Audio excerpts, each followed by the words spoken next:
Hello friends, welcome to Symbaroum. This is a dark fantasy TTRPG system and setting created by Free League Publishing. And we will be handing the reins over to our Dungeon Master Obdurant. Please, Kevin, take it away. God. Thank you very much. I just, I've been noticing that every time your intro gets shorter and shorter. Uh-huh. In one of these days, it's just going to be like, hello, please take it away, Kevin. No, it's just going to be, please take it away, Kevin. Oh, yeah, no, not even hello. But yes, hello, everyone. And welcome back to Symbaroum. Last session, the party defied all odds and managed to survive in its disparate circumstances because it's split. And it's in different places. So, as we start the session off, let's take a look at how Dati and Kory are getting on. We're alive. We spent some XP. Yes. Uh-huh. Oh, what did you spend it on? I now have the Pathfinder boon. I haven't written it down, Yeah. but I have I this special ability that lets me go wherever I want. I'm taking the recovery trait. Okay, well, for inquiring minds, recovery allows you to regain up to 4 points of toughness each day with a roll against Resolute, which is pretty good because Kory's character has quite a bit of Resolute. Except Kory's character has none Resolute, but instead replaces Resolute with Persuasive. Yeah, well. And Pathfinder is a boon that allows a character to have a second chance to pass all vigilant tests when trying to follow a trail, which is pretty useful for kind of a hunter type like Kory. Yes. So the two of you have made it out of Dark Davokar. And when we shifted camera off of y'all last session, you were more or less standing on the northern borders of what you would both know to be Karohar territory, which is in Light Davokar. And that's pretty much it. What decisions did you come to? Our current goal was to try and find members of the Karohar tribe in order to restock and then continue on the journey. Okay. Restock. Nothing in particular. Nope. Just restocking. No specific needs. Just restocking. Yeah, someone isn't at a minus like 4 Just right now. General 5. things. Well, no, it actually is only -4. Hey. Next phase minus. Look, basically, if we don't find someone soon, Kory's going to literally fail everything he does by. And one of the things he's been doing is resisting attacking Kory. So Verbally. I can see why you'd appreciate that. So how do you go about finding these people? What direction are you heading in? They're southwest of us, right? Yes. I mean, that's the territory mostly. Mhm. Yeah. Yes. So you're we're going to gonna- head deeper into the territory to the south. We're gonna head And closer west. to our destination, but also deeper in the territory. Okay. Well, you've kind of got to choose one or the other. No, like we're heading horizontally towards our destination, but vertically toward. Okay. Well, your destination is to the northwest. Right, so we're heading. So if you go southwest, you are not getting closer. You are getting closer. You're getting horizontally closer. That's not how directions work. All right. Well, go ahead, Chorus, and roll discreet at a flat value to see whether you encounter anything during your day of travel. This sounds like a travel roll. It is a travel roll, yeah. I thought we were past all that. Like, I felt like we really bonded in Dark Davokar. You know, we even showed a rainbow that said we're never going to do travel rolls again. Oh, did we? This is No. Symbaroum going to... After 40 days and 40 nights of travel rolls. Now we know why Dati's out of drugs. This is Symbaroum. Walking to the frickin' tavern requires a travel roll. Not All right, untrue. so you successfully do not encounter anything. Go ahead and roll Vigil at -3. Oof. Are we both doing that? Nah. No, yours is a -8. Yeah, I mean, it's... I'm game, but... Eight. Hey! Okay. So you travel for a little less than a day. You both set out kind of in the morning. And rather than head back kind of towards your point of origin, or where you think the sort of camp that the elf had led you to is, you instead venture to the southwest in search of barbarians. And the day passes relatively quietly. Chorus is able to spot a set of tracks at one point, which have been laid by something fairly large and assuredly dangerous, but he navigates them and guides Dati along a safer path. There were tracks left by a floating necromage. And in the late evening, shortly before you would call a halt ordinarily, Chorus comes across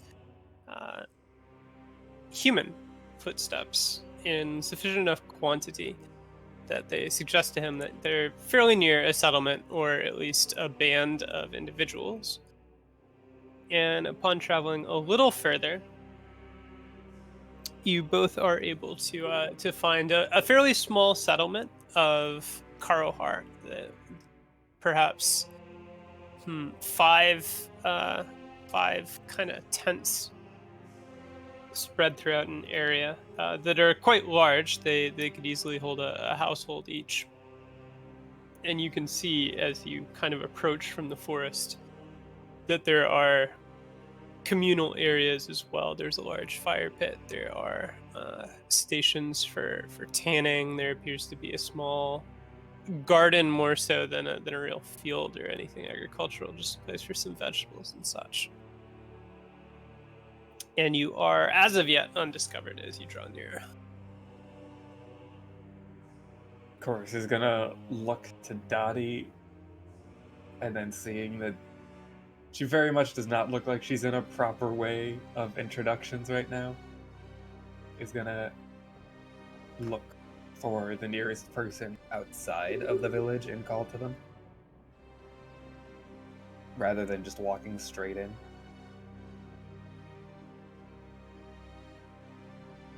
Okay, how does he call out to them?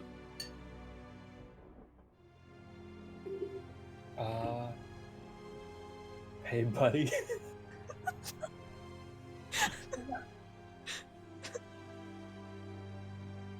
Now, one of the benefits of not taking impulsive means you can rethink the decisions you made verbally.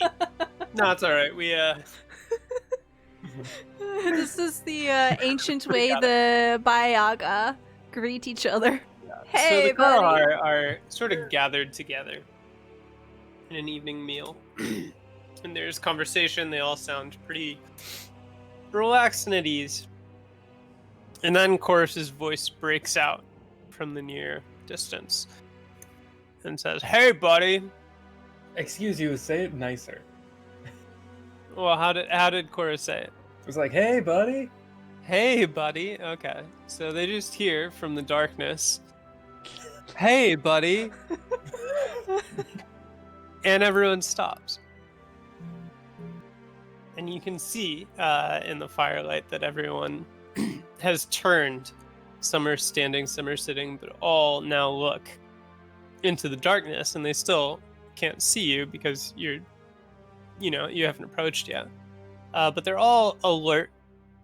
One or two are now kind of reaching out to collect spears that have been resting nearby and such. Chorus, hello. Step slightly into the edge, or like slightly past the edge of the light. Okay. Armed. Yeah. So as he advances, they get a look at Chorus, and you can see kind of a range of emotions. Some of them look a little curious, some of them look disgusted as they recognize you for what you are. And It's sorry? okay. They're all jealous. Yeah. And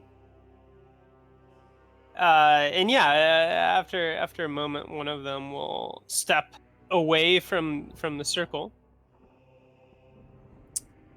towards Chorus, and he holds a fairly lengthy spear in one hand, the haft of it setting into the ground where he stops and kind of sizes Chorus up for a second before going, "What?"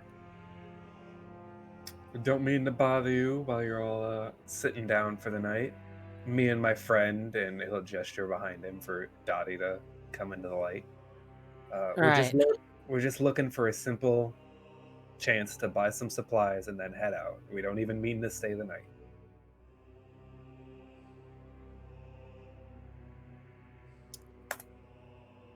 And everyone sort of looks past Dati Chorus towards the steps out spot that he gestures. calmly, which surprises me slightly, but is still true. Okay. Dottie cusses everyone out, threatens to rip out their entrails if they don't immediately give her some dreamweed. Does she say anything, or does she just kind of step up beside Chorus? I think she'll comment that her voice is a bit hoarse, but if necessary, she can sing for the pleasure of getting to trade. I can sing for you. I mean, her voice is a little scratchy, but not that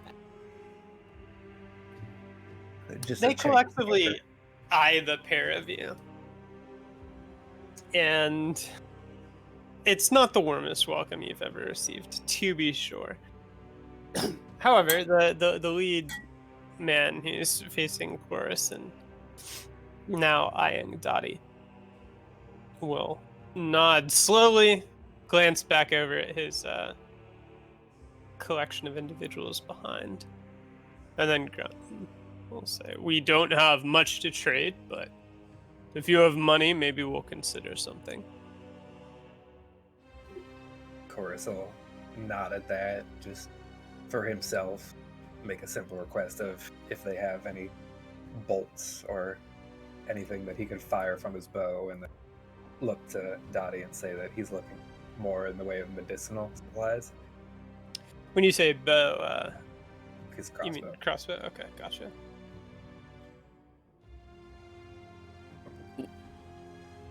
Dottie will confirm that they are looking for any sort of medical supplies, but specifically add the Dream Mist. Directly exactly a medical supply, but it's the sort of thing that everyone would go, "Oh, yes," and potentially just let slide or comment on if they're feeling vindictive. Mm-hmm. But These guys wouldn't be vindictive. They're Karahar. Yeah. When Dottie adds her little addition on the end there, the men nearest the two of you lets out a little grunt. And he'll lift a hand in a staying motion to the pair of you before turning back to rejoin his companions at the fire. And they all kind of congregate to one side and begin conversing with each other somewhat quietly. While they're speaking, you can go ahead and roll vigilance to take in your surroundings if you want. Alright, I follow the trail of their voices so that I can roll twice. Ooh. Oh. Oh. See, I told you I was rolling twice, boys. Ooh. Very good. Oh. Are Yeah, you so sure you're at the minus, Kory? yeah, excuse me. Yeah, so both of you do manage to overhear snippets of the conversation as it goes on. A couple of them don't really seem enthusiastic about the prospect of helping you. You hear one man kind of point out, like, they look like they've been mangled 10 times from here to the ruins of Audubon. What kind of money are they going to have? We should just send them packing. And there are a few other views as well. But the prevailing sentiment seems to be, let them trade. Chorus, while you are listening, you kind of notice a little bit of movement beyond the firelight in the darkness. And as you hone in on it, you realize that there's a group of other people.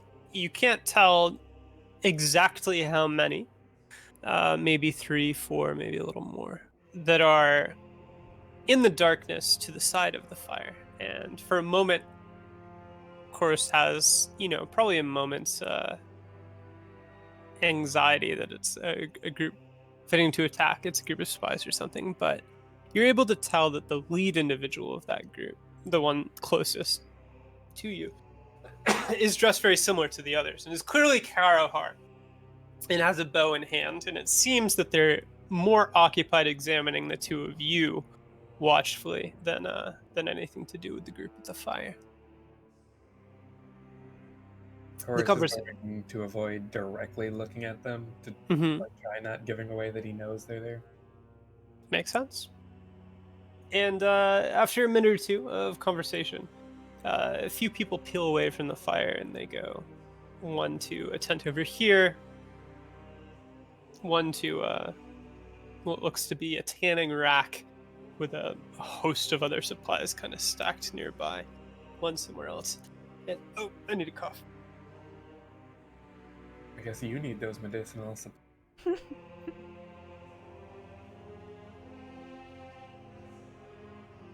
And within a couple minutes, 2 people, one of them the man who had spoken with you earlier, and the other an elderly man. He looks nearly maybe 60, 65, 70, somewhere in that region. Very leathery face. And somewhat shamanistic styling to the feathers and strips of animal hide that he's adorned himself with. He has a circlet of bone kind of twined around the staff that he leans on as he draws near it. And they're each carrying a sizable stack of things. The man who had spoken with you earlier is carrying a leather case. And as he draws near, he opens the case up, and it's revealed to be a container for 15 or so bolts for Chorus's crossbow, or near enough anyway. Mm-hmm. And there's a pouch with a couple herbal cures and a roll of 3 bandages. And then the shaman kind of squints towards Dati as he approaches. And he flashes her sort of a wide, toothless smile as they get near, before pulling a small satchel from over his shoulder and kind of opening it up to display to her a medium-sized quantity of her itch.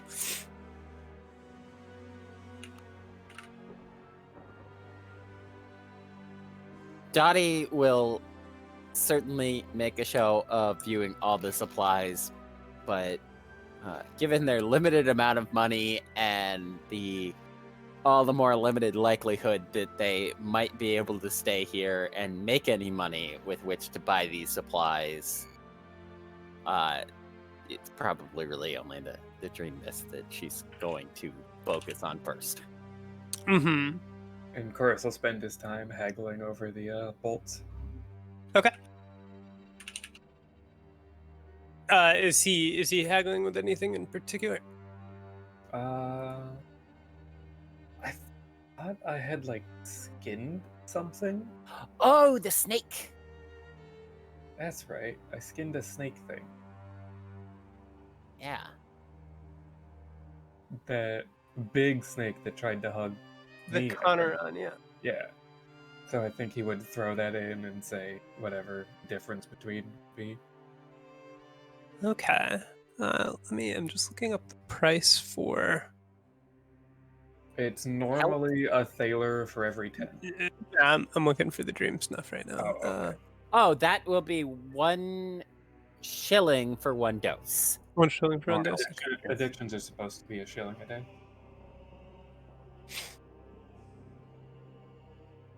Yes, 1 shilling per dose. Okay, great. Yeah, and it looks like that satchel has about 7 or 8 or maybe 9 Just keeps getting more. portions in there.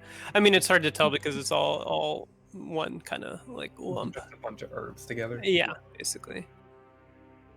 Yeah. So you can buy up to 8 doses at a shilling each, and yeah. So.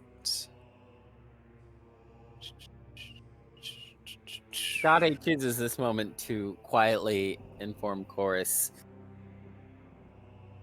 I spent everything I had on our medical supplies. He looks at Dati as if to confirm the word everything. Everything. And then he's gonna first wait to see how much the Karahar want for the bolts, as he values being able to shoot his bow over Dottie being happy. Right. Yes.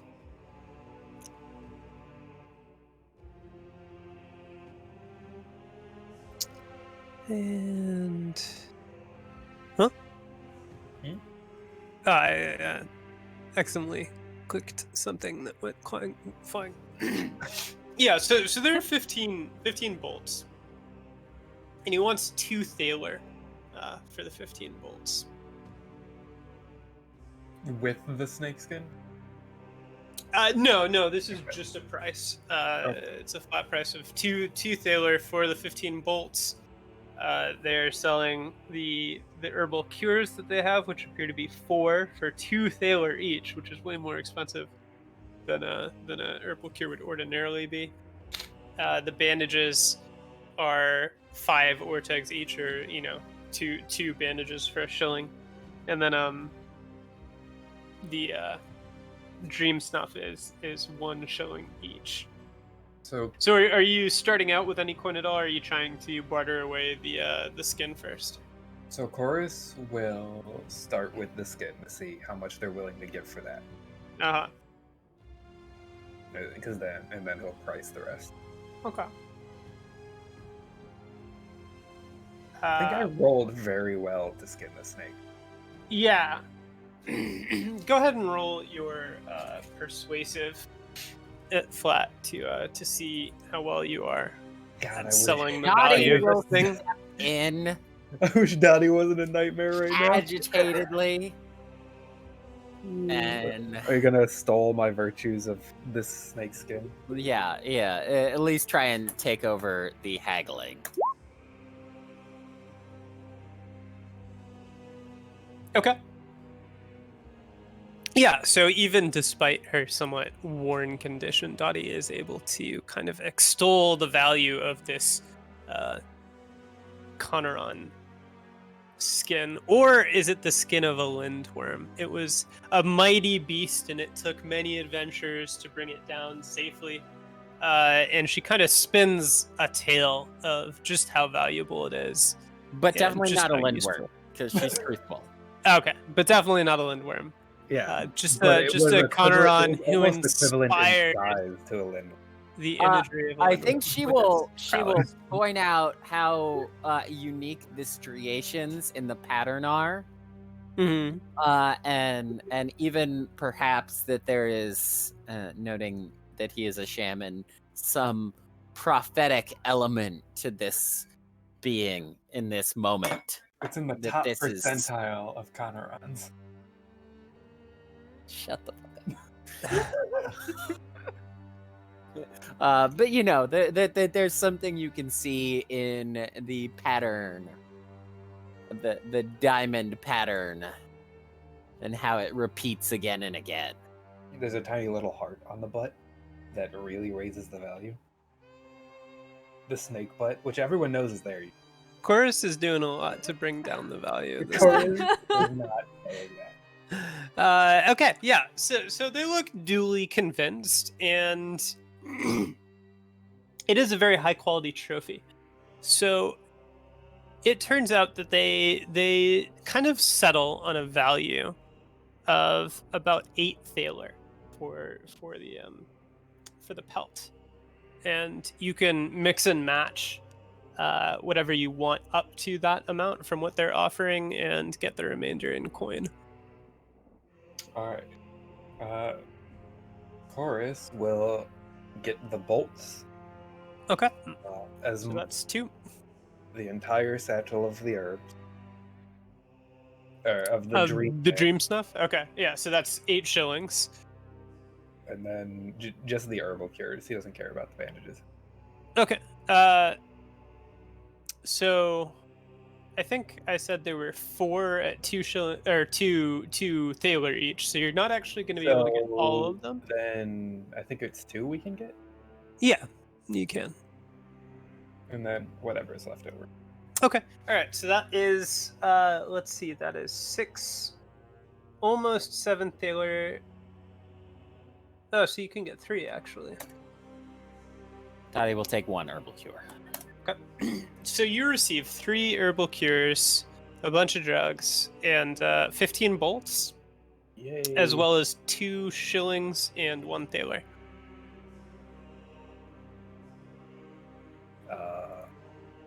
Oh, also Grotto was there. Also, Grotto was there. I mean, You've been ignoring Grotto. Do you call Kinda hanging Grotto out? No, You Grotto was know, always there. You know, Okay. Grotto was always just there hanging Just out. call it out with you.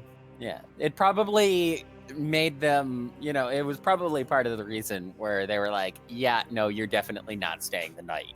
Mm-hmm. Yeah, when we were like, we don't even need to stay the night, they were like, no, you don't. And then thanking them for their time and their generosity, Chorus will give them parting words. If they ever need help from the Biagorn, make sure to mention Araga. Okay. And then Very good. start to head out to look for a place to camp for the night. Okay. Sounds good. Go ahead and roll Vigilant at -3 as you head away. Is this to see if they're checking out my ass? It is not. No, they aren't. They're just watching you leave distrustfully.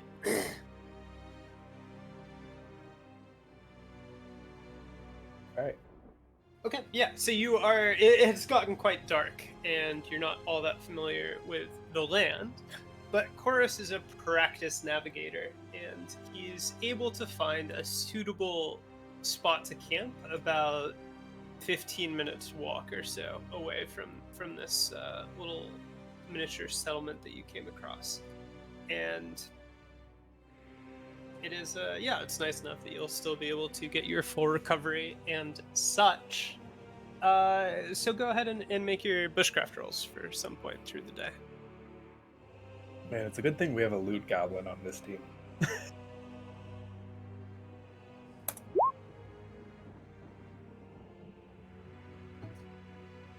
Hey, don't forget Grotto. Grotto's Yeah. also got a boot.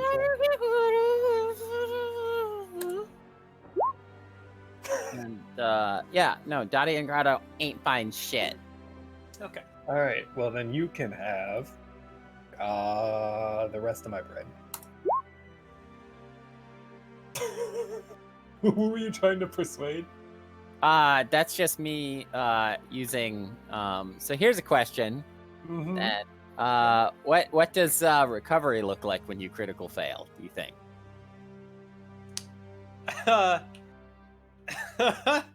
That's a good question. Well, you gotta roll it again. to know if Yeah, it's a roll again critical to see fail. if it is in fact a critical failure. Okay, it's not. Okay, it's not. So it's a question for another day. Dati Are you spent quite a trying to while critically meditating. fail? No, it's just, you have to eventually pass to get it, but it takes an action. Oh, is this your actual your ability recovery, not like the Yeah. night recovery? Yeah, it's kind of interesting that you can just spam it until you succeed. It's meant to be At like, which point, why roll? Is Well, it in because- combat? Is that the thing? it's an action, right? Yeah. So you could do it in combat. But you can also only do it succeed once it. Yeah. I mean, it's just the counter to Medicus, except you can't fail, but you can only use it on yourself, So you've got guaranteed healing, but Or depending if you upon- crit fail, Kevin's gonna say you're not allowed to use it for the rest of the day. yeah. Fuck you. No. I mean, it's pretty explicit that it is. Yeah, a thing you can attempt multiple times. All right. So, not really much. Well, unless you critical failed, then I guess you wouldn't be able to. Mm-hmm. But anyway, so Dati and Grotto eat bread with varying levels of enthusiasm. Yeah.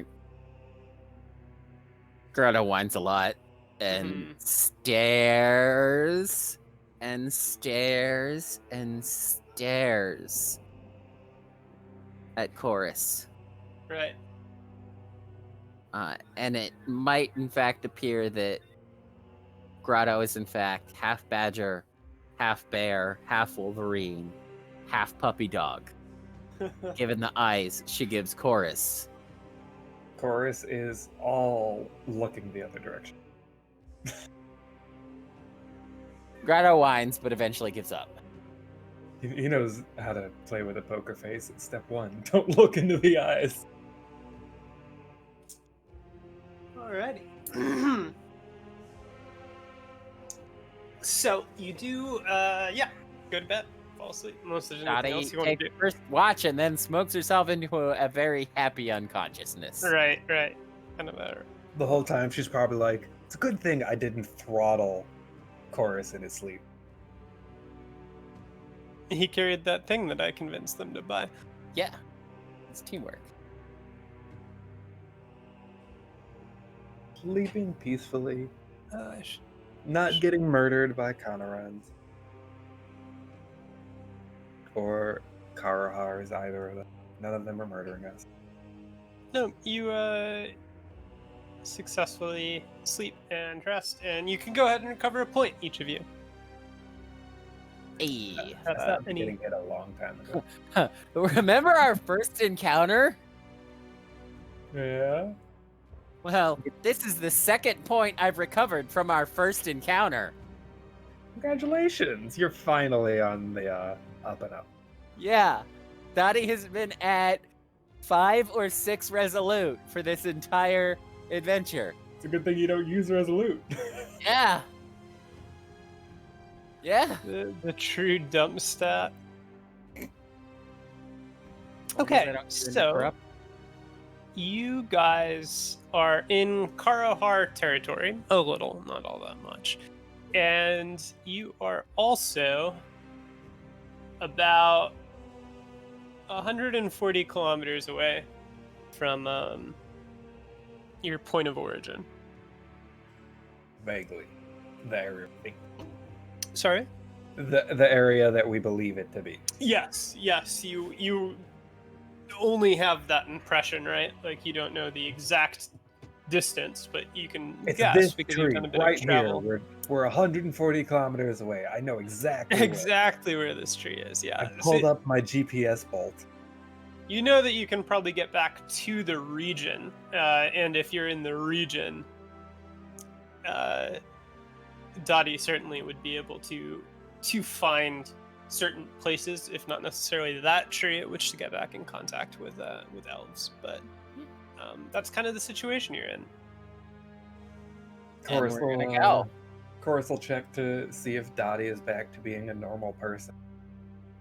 Dottie is honestly even more normal than you remember seeing her. And she even smiles briefly during breakfast.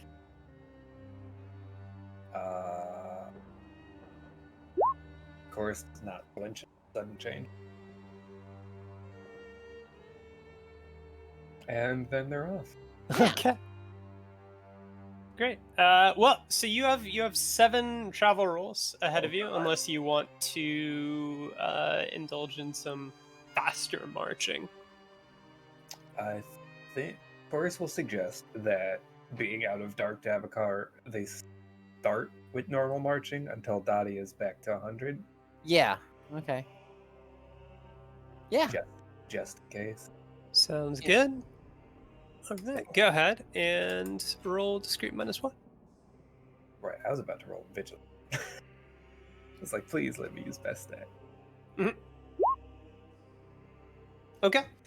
Yeah, so the first day, as you head northwest, is relatively uneventful. It's still Karahar territory, and you do find yourself noticing a glimpse here or there of just the signs of their life.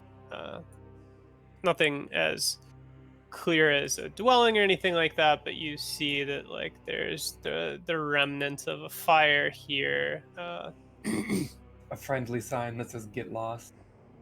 Yes, a no Biogorn allowed sign there. Specifically, etc. in parentheses, specifically grotto. Especially actual Biogorn. And the day passes. It's enjoyable. The forest is brighter than really you remember it, because the memory of Dark Davokar is so recent that it kind of shades the rest of your experiences from the forest. And now that you're in this more friendly, if not truly friendly territory, it certainly feels that way. And it's a little rejuvenating. So go ahead and make your bushcraft rolls. And I believe in Dati. She's fresh off of her miss. She's gonna succeed. Called it. There's hope for grotto. Yeah. One day Kory will set up a trait. One day I'll set up a what? A trait for them. Oh, I've got the trait.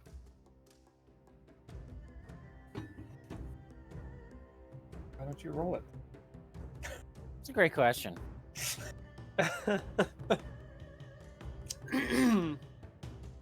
Okay. You have made it. Is Dottie full health? Is she gonna roll recovery again? She is full health. Yes. Okay. Then you guys can just kind of hunker down, go to sleep, get a point back if you need one. Dati doesn't smoke herself into oblivion this night. She's rationing, huh? Yes. Okay. Rationing. I remember when Chorus. You should ration. Oh, you're out.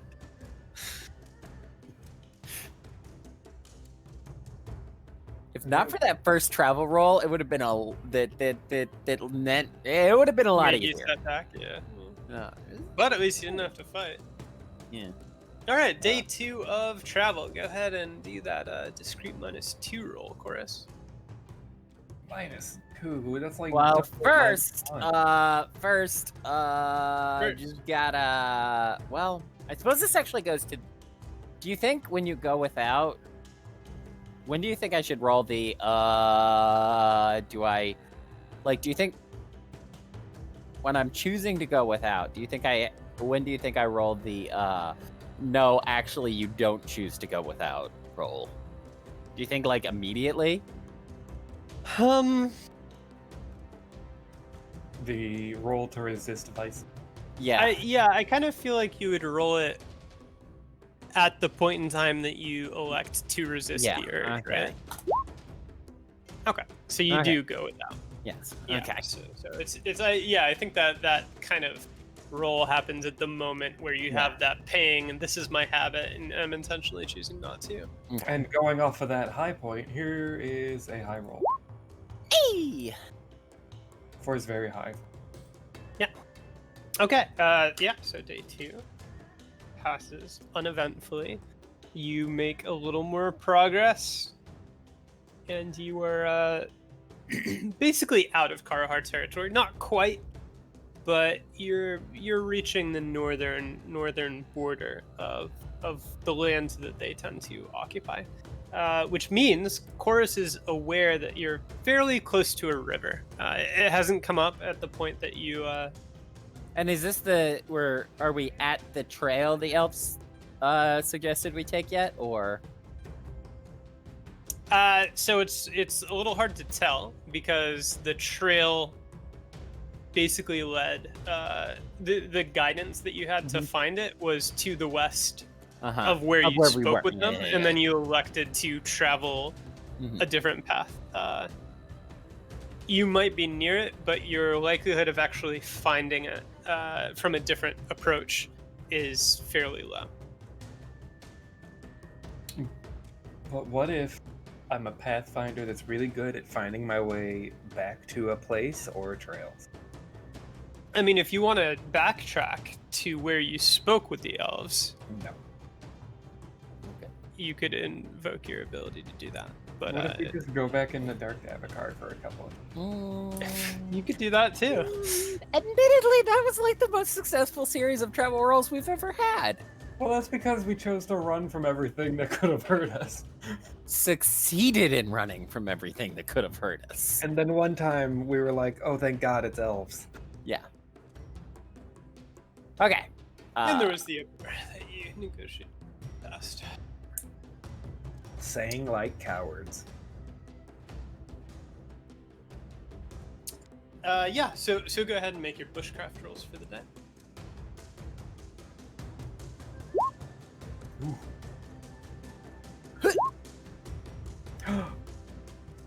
Does everyone get food today?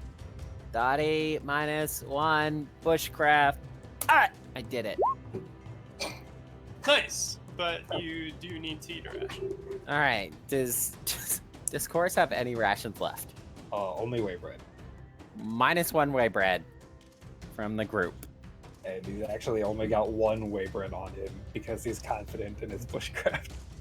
No, you should have. We had 18 whey bread, didn't we? Yeah, he never took it. He just let you keep all of it. No. Then Dati has 18 whey bread. Yeah. Okay.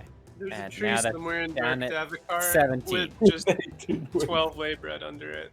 That Dati was like, "This is for you, Chorus," and Chorus was like, "I don't need it." Well, it was Still 6 holding for up the each 5 person. cures that he's not using. Yeah. So All now right. Dati is good from eating for a week. So go ahead and recover another point, and we'll start off the next day of travel. Fine. How is Dati looking? 1 more point to perfect recovery? Yeah, 1 more point to perfect recovery. And we will see if Dati yet again convinces herself, as she is quite good at. Eat it. Yeah. She's capable of going without, and she will be at -2 on the next day. And let's see how the next day goes. At -3. Okay, so you managed to evade any further encounters. And quite early in the day, after only half an hour of travel, you do come across the Malgamore River. And it takes a little bit of negotiating, but it's on the narrower side, and it isn't too difficult to find a safe passage. After crossing it, Dati, go ahead and roll vigilance at -5. Oh, God.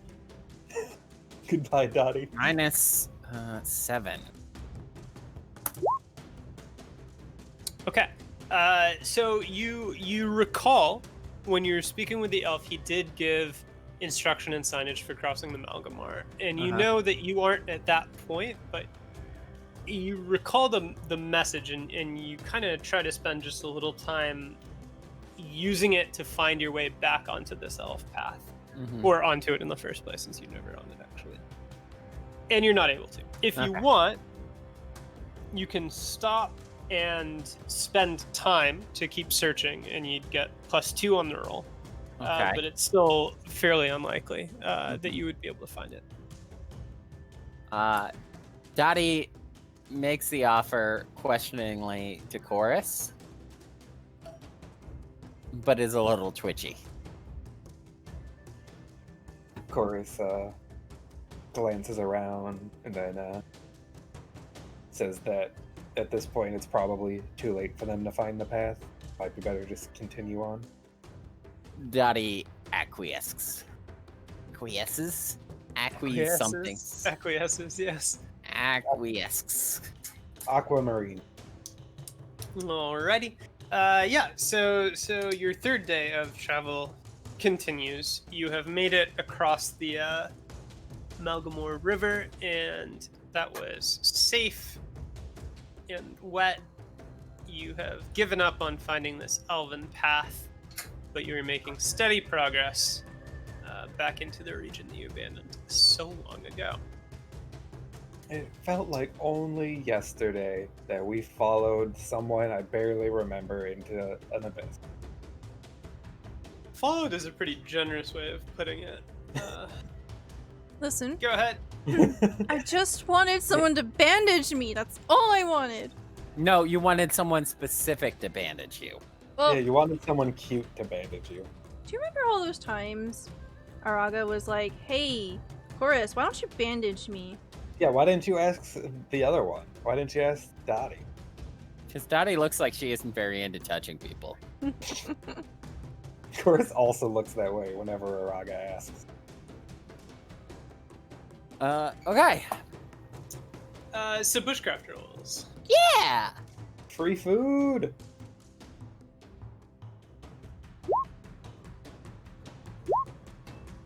Oh.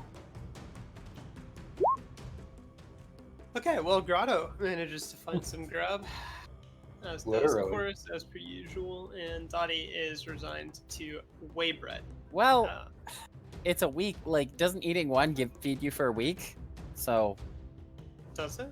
that's what I thought.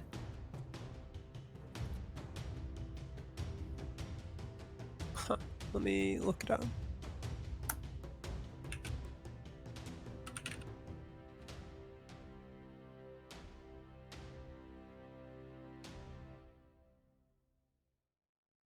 If that's the case, then taking 16 whey bread from the base is like raiding a whole pantry and carrying the pantry with Yeah. you? One loaf of this rich whey bread corresponds to a week's food supply for one person. Yeah, so your -1 whey bread will cover quite a few more rolls. Man, And it is a grotesquely unnecessary amount of food that you're carrying around right now. excuse you, I am carrying around one whey bread. Dottie is carrying around 12 full weeks worth of whey bread. Or something. Or something.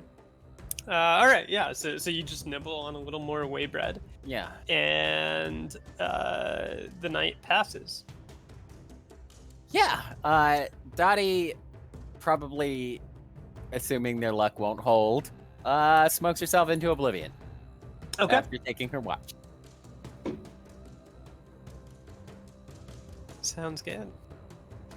So the next day, day number 4 of travel starts up, and go ahead and roll that discrete -4. Hold on, Chorus is gonna gamble. Okay. He's trying to make Dottie place bets on whether or not Araga has survived. Okay. I don't think this Hey. is funny. He's just the gambling type. He's in the camp that she has survived, saying that she's too stubborn to die before meeting up with them again.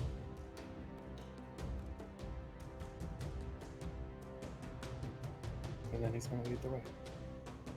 Does Dottie respond at all beyond that, or does she just kind of ignore him as he talks about it? She stoically ignores him, which is a lot easier when you aren't twitchy. Yeah. Okay. This is what happens when you ignore your tracker. And Chorus is so busy talking about a gambling pool about whether Araga is alive or not that he has to roll 1d20. Hi, baby boy Jacob the cat. Oh, good boy.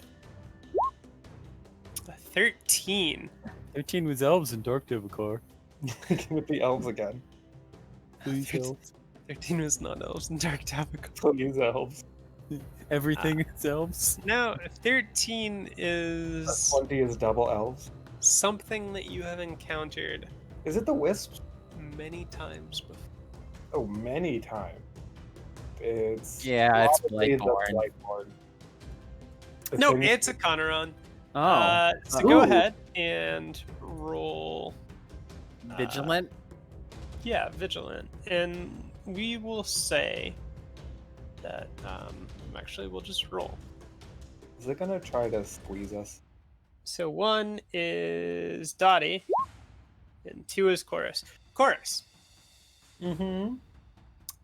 Go ahead and roll vigilance at -2 while you're having lunch. I don't want the squeeze. You don't want the squeeze. Well, fortunately for you, while you're eating, That's funny. Lunchtime.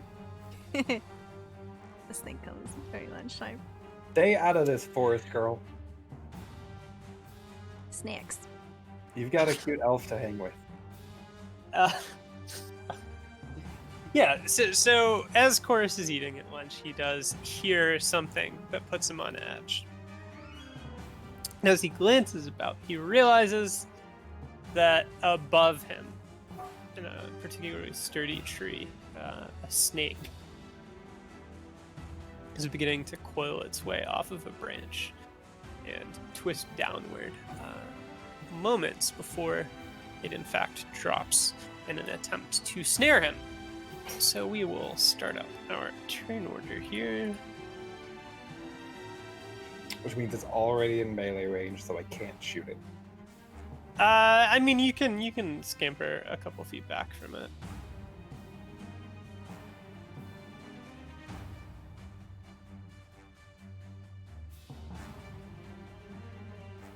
But then I would not be able to pull out my crossbow.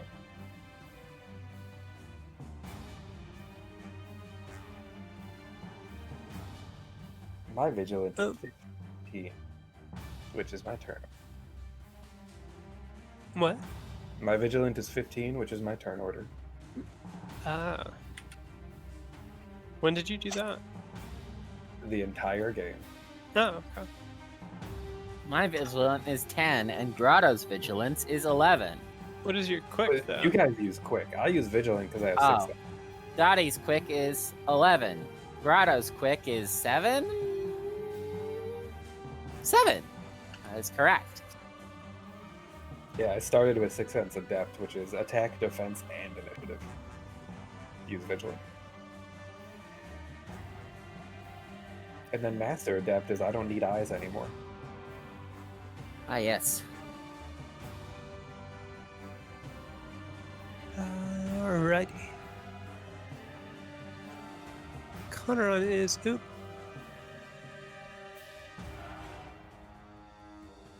has a quick of 14. Alright, Chorus, it is your turn. Chorus is gonna get away from like Okie dokes. So, just one move away, 2 moves away? one move, and then he's gonna try to pull out his crossbow. Okay. Sounds good. And then that's his turn. Mm-hmm. I don't have quick draw, Right. which also would not really help. So, the snake, upon missing Chorus, with a colossal just thud on the ground that's loud, it's heavy, and it kind of resounds through the woods. Flicks its tongue out in the air and turns its head this way or that. And after a moment, its black-eyed gaze will fix upon Grotto. And it will begin to slither toward her. Okay. And upon reaching her, it will attempt to snare the Kevin. beast in its its coils. Yes. Before we go through the whole combat, for the Conran's master acrobatics, when would you call the reset? At the top of the turn or after it gets a turn? Because it only gets to do it once, and then it's out of the reaction, right? It doesn't get to do master acrobatics off of every attack.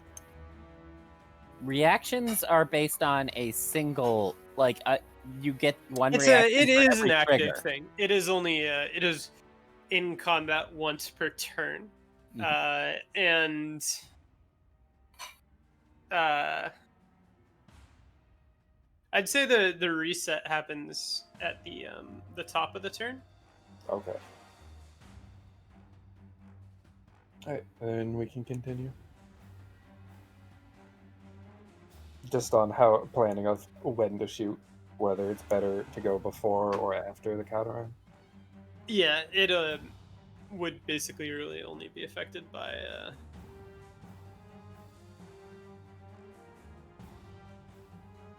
Because if it was a reset whenever it goes, then it means that I would be the last one to have the chance. Yeah. To shoot, I think but- if you wanted to reliably be able to shoot it, you would probably want to delay your turn, like to the end, basically. Yes. Because where it is right now, you will be taking the first Reaction. shot at it most of the time. Yeah. So as the snake draws in to reach Dati, or not Dati, sorry, Grotto. They look so similar. They look so similar. Wow, that's rude. It tries to strike and coil, I assume. It does try to strike in coil, so it is going to roll. Or have Grotto roll to defend at +5. Was that at +5? Yes. Yeah. Grotto has 7. It hits. Wow. Okay.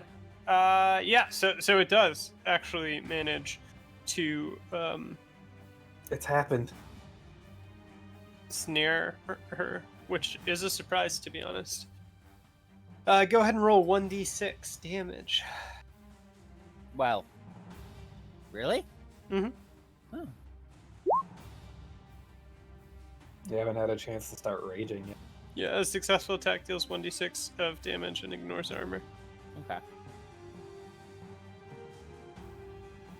All right. Now it's Dotti's turn. Yeah. Dati will delay her turn until after Grotto's. Does Grotto get to add?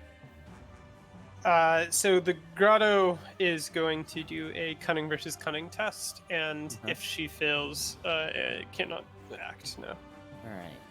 Can she rage for free? Let's see. I assume so. Okay. She rages for free, and then cunning versus what? Cunning versus cunning, which is -6. Wow. Go ahead and confirm it. Okay, so it is not a crit, But it's a normal success. it is a normal success. So Grotto rages and gnashes her teeth and howls, and is able to shake the snake clear off, Yes. which means she's no longer being strangled. How do you like? Did that take any action at all, or like? No, I think because she broke free, she can act. Okay. All right. She will bear claws the thing. Okay. Roll to attack at -4. Don't forget, they're angry bear claws. No, they're lazy bear claws. But you said she was raging. Yeah, someone rewrote it into lazy bear claws. All right. It was Dati now gets to go and will try dagger as a free action and step forward and try and knife the thing. Okay. Attack at -4.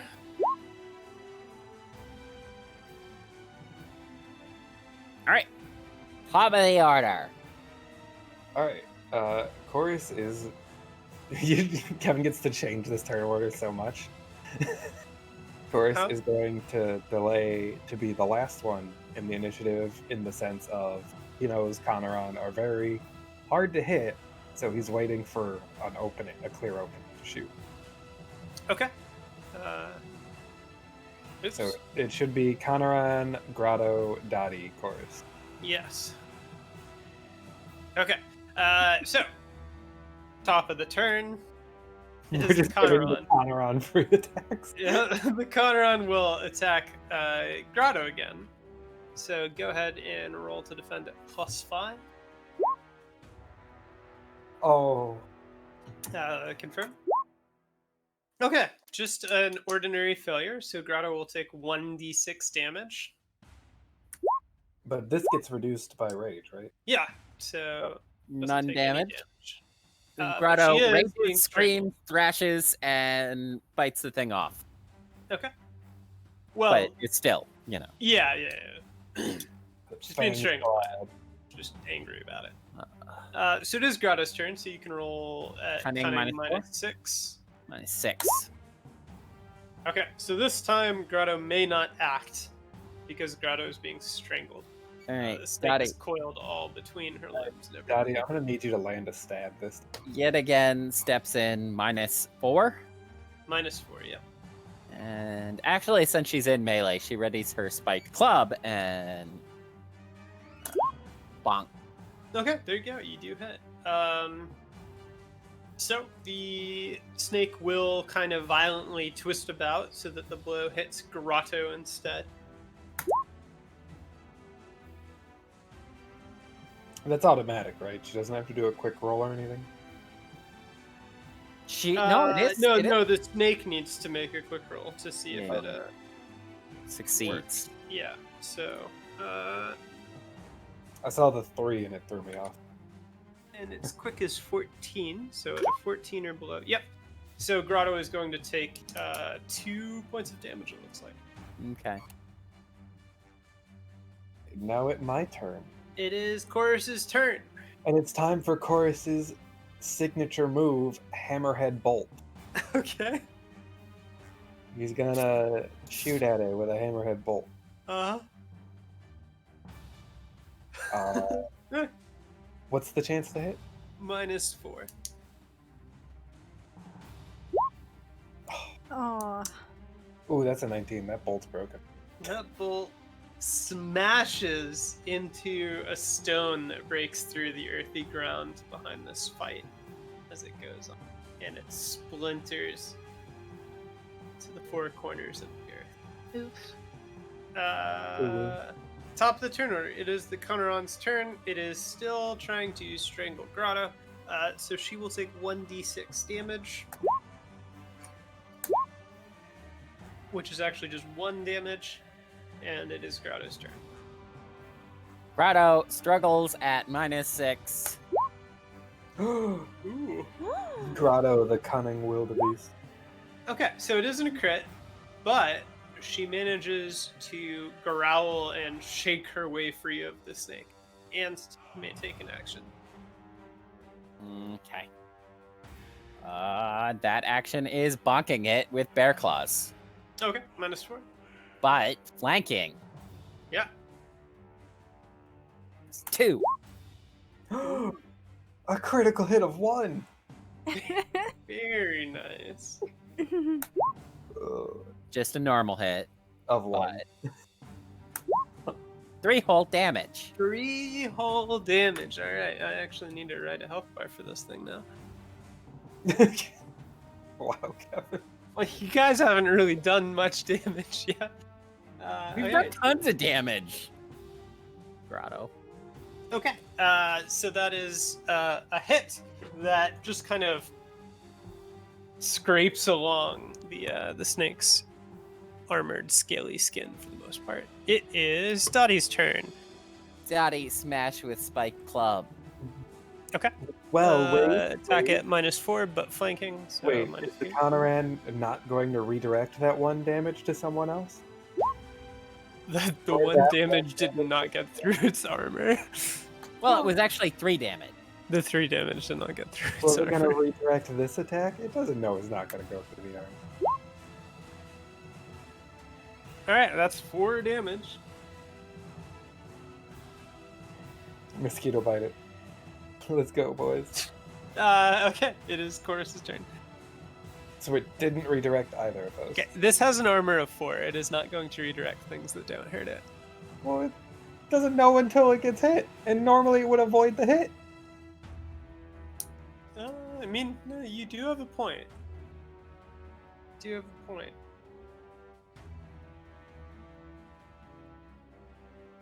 But also, of course, he's gonna put down his bow, pull out his dagger, and go stab it. Okay, go for it. We're gonna Julius Caesar the snake. Yeah. -2. Yep. Okay. Oh wait, hold on. I was not using my actual stat. Oh, okay. I have feint now, so that's supposed to be discreet. Okay, yes. Roll to attack with discreet at -2. There we go. I mean, The couldn't we proper- just use the roll he used? So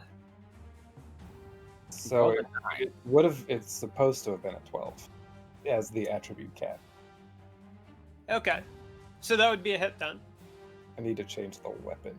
Yeah, so go ahead and do that after you roll your dagger's damage, which is going to be your dagger's damage plus 1d4. 1d6 plus 1d4. Azah. 1d plus 1d4. No, 1d6.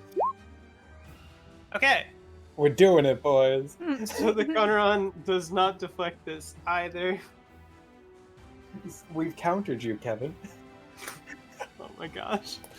Okay, rousing battle going on right now.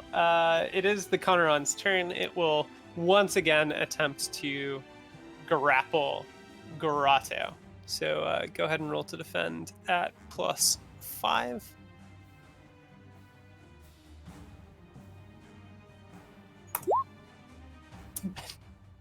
Alas, when you're raging, +5 and -5. It's hard, equal yeah. out. It's hard. Uh, So Grotto is again snared and again takes 1d6 damage.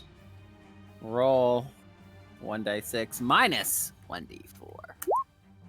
Okay. Grotto does not heal, but does not take any damage. It says -1 damage. I don't know what you want out of this system. Okay,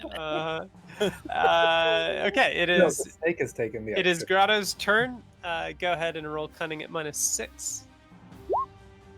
Okay. Grotto Grotto does does not get a turn. The fight Dati. will never end. Kevin regrets there being a Conaron here now. I mean, I didn't choose it. You guys did.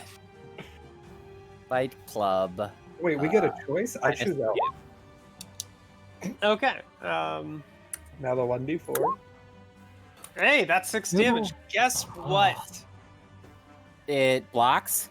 It does, yes. The snake twists about violently and brings Grotto between its sinuous body and the falling club.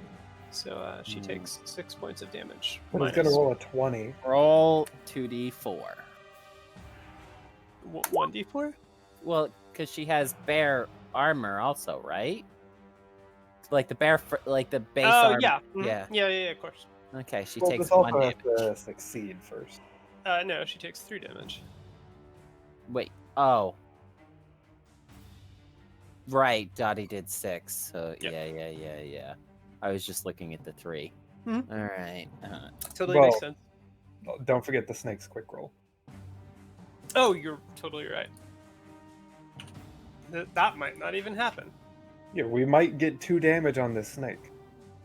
Roll 1d20. And you said it was 14 or lower. Oh god. Okay, it happened. Yeah. Would there be any effect from it critting? Well, no, it wouldn't crit on its own roll. Okay, go ahead. It is Corsa's turn. Alright, now for an actual stab. See, this time I've got the attack set up properly. See? Oh dear.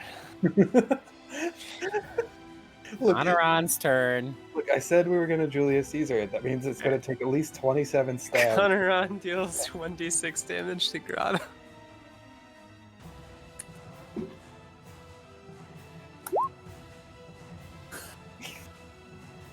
Alright.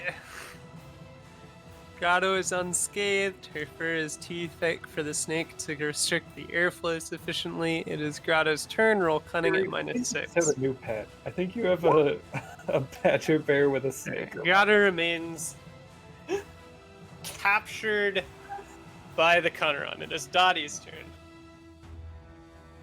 All right, -2 on the spike club. Man, this is like our starting fights. Okay, what is this thing capable of doing when you critically miss anyway? Like, does it just leave Grotto? Yeah, I think it's gonna. You're okay. So Dottie critically misses, and just severely opens herself up with a wide swing. The club sinks into the ground beside the flailing pair of animals. The Iraga special. The Iraga special, yeah. She's seen a little too much Biogorn fighting now, and it's rubbed off on her, so she's missed in catastrophic fashion.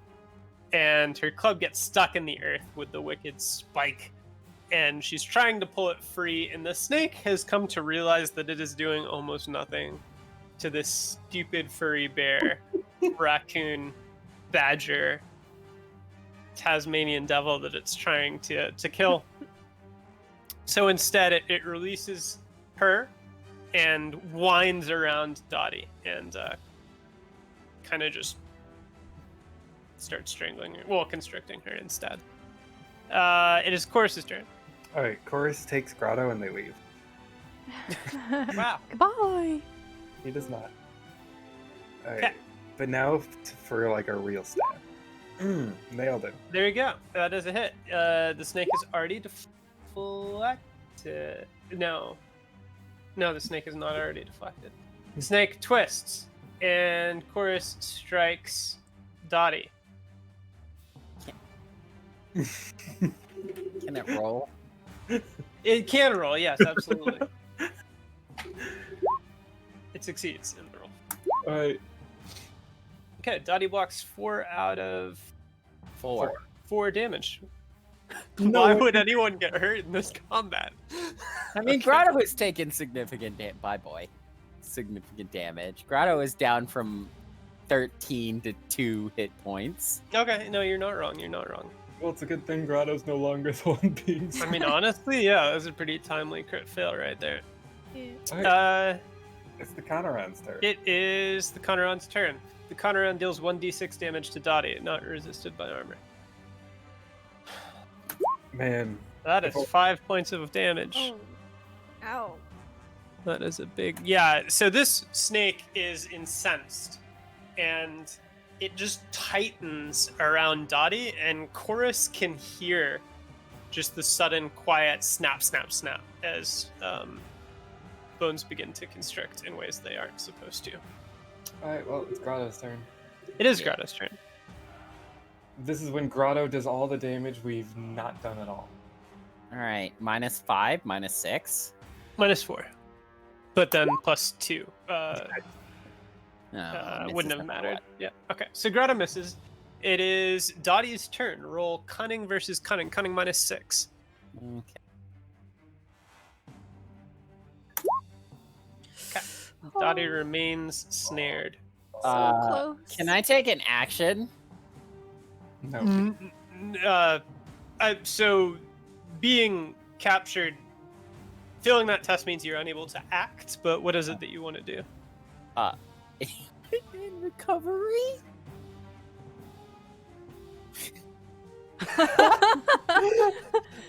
So no, I'm afraid not. It's an interesting thought, but the ability is described as meditative practices, and I don't think you can meditate right now. Okay, well, you miss 100% of the shots you don't take. No, you're right. You Okay.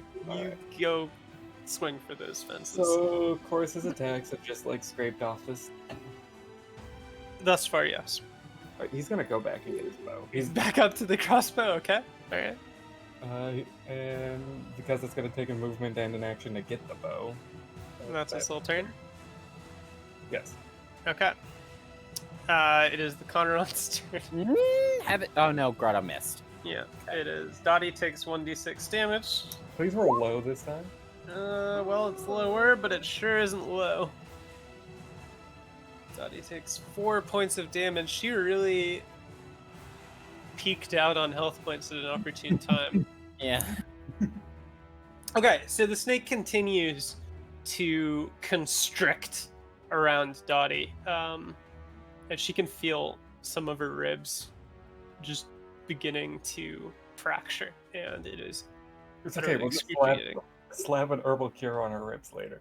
Yeah. Yep. It'll be tea. Nah, Tea makes you feel better. She'll just meditate it away.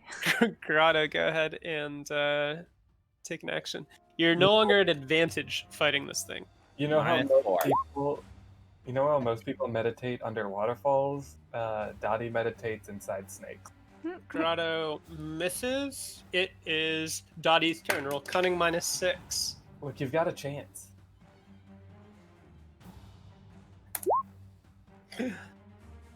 Dati does not get a turn. It is Chorus's turn. Chorus is gonna load his other hammerhead bolt. Okay.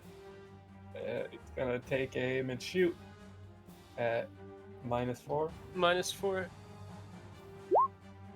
Oh my god. Didn't break. That's what matters right now. Didn't break. That's important. That's what we're focusing on. Silver linings. Grotto's companion, Grotto's companion. Chorus's acquaintance is slowly dying, and Chorus misses and is like, "Oh well, it didn't break." It is the Conrad's turn. Dati takes 1d6 points of damage. Woo! She's still up? Yep. Okay. Dati takes 2 points of damage. It is Grotto's turn. Grotto bonk. Grotto bonk at -4. Oh my god. Oh. Stop being Grotto, this is- lazy, Grotto. This is what happens when you guys don't have Araga around to hit things hard. Like the ground. Like the ground, yeah. Wow. Okay. Look, fighting style is that if you can't hit your enemy, at least till the seal. Alright. Dati, cunning at -6. Please, Kory. Oh my god. Oh my god. Okay. Alright. Chorus. Alright, so hypothetically, if I take away a combat action from it, would that stop him from crushing Dati? Yes. So the 1d6 damage that it does is an active on its turn. So if you hit it and stop it from taking combat action, it will not be able to do the 1d6 points of damage. It won't release her until she passes the cunning, but she won't actually be hurt that turn. Yes. Unfortunately, she still has the reaction. Right. Yes, it would have to fail the yeah. quick test, so there is a risk in this. But Chorus is going to take the full turn action, Okay. trick archery, and try to hit the snake like just behind the jawline. yeah, -4. critical hit. Go ahead and roll to confirm. It's only 5 damage. But Okay. does that do damage to it if it would hit?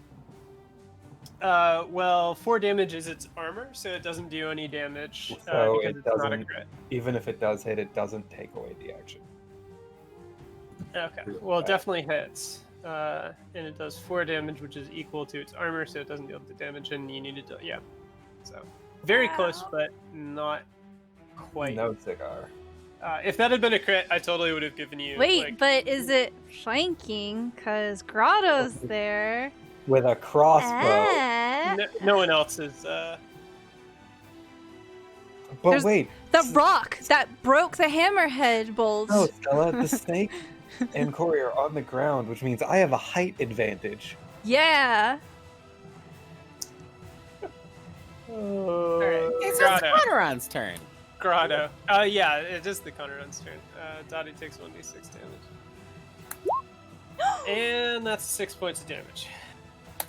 Dati is fucking out. Okay, yeah. On the So There's a nice she's crunch. unable even to scream as much as she might like, because her lungs are being crushed to a pulp as she passes out. But as she does go still, the snake disentangles itself and turns its attention back towards its nearest rival, Grotto. Whose turn it is? It's got a lot of health. Grotto rushes in and smacks at -4. This is the hero we need. Okay. Wait, that's at -4? Holy shit. No, I hit the wrong thing somehow. Oh. Yeah, I just hit +4. Okay. It is Dottie's turn. Let's see. Please roll a 1.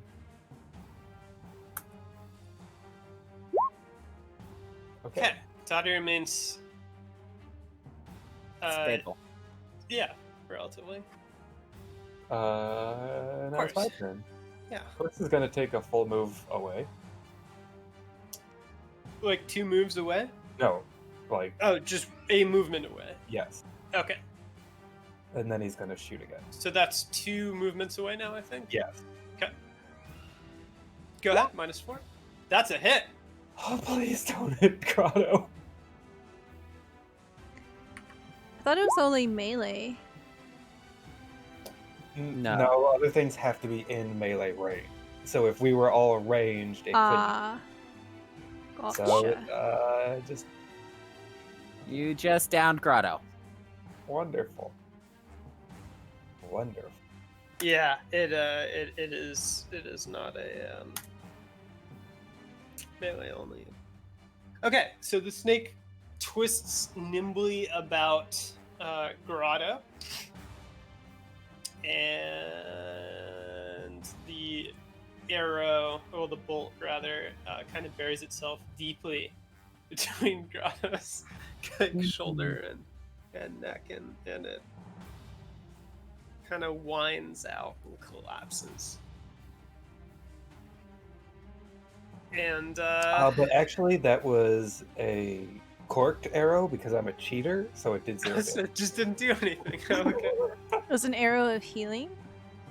Yeah, I put an herbal cure on it to fix Dottie's ribs. It is the Conrad's turn. For a moment, the snake kind of twists about. It clearly wants to feed more than fight right now, and it has 2 available targets on the ground to do so. But arrows are flying, bolts are flying at it from Chorus, so it kind of extricates itself from the 2 unconscious figures. It begins slithering its way along after Chorus, and it takes 2 movements I to feel reach like it. that sounds like one movement. 1 movement. Yeah, I feel like that's what what you described sounds like one movement. You did say it took a moment to think Yeah, about. all right. It is 1 move away, All right, and and now it is Grotto's turn for a death save. this is when Grotto rolls a 1. Okay, Grotto remains stable. Dati does not. Dati is 1/3 of the way to being dead. Chorus, you are 1 movement away from the snake. Chorus is gonna. Full combat action? Well, that doesn't help. I mean, it does. If How- it doesn't move. How- A full combat action is the same result as a movement. Well, you No. could use a pinning shot, right? Isn't that one of your abilities? Nope, No, that's that was Stella. That was Mayra. Uh, I don't know. How bad does the Conran look right now? It's taken like no damage at the all. Conradon is untouched. Oh, fuck. No, admittedly, from fights previously, you do know that the Conradon is not an especially healthy creature. When you break its armor, it isn't going to take a ton to bring it down. It's just managing the blows that actually do hurt it, which you've not done so far.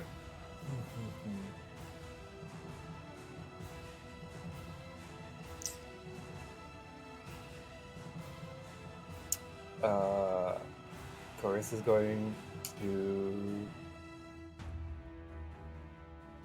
I guess, if the result doesn't change, if I move or take the full combat action, like, no, the result does change. So if I move, it'll take 2 movement to get to me, and it can attack. If I stay where I am and use a full combat action, if I miss, it can get to me and attack. If I hit, it can get to me and not attack. So it's better for me to move and shoot in a worst case scenario. It is. So he's going to move and shoot. Okay. This. So you move back to 2 moves away and attack at -4. All right. Look, game. I know we've had our differences this entire combat. If you want, instead of moving away, you could spend your movement with a successful quick test to move up to climb into the limbs of a tree. It would It restrict always further goes well. moves, but it would give you advantage. A successful quick flat test? Do you have acrobatics or anything like Nope. that? Then it would be a successful quick test at flat, yeah. So out of 5. Your quick's a 5, huh? Yeah. Wait. Yeah.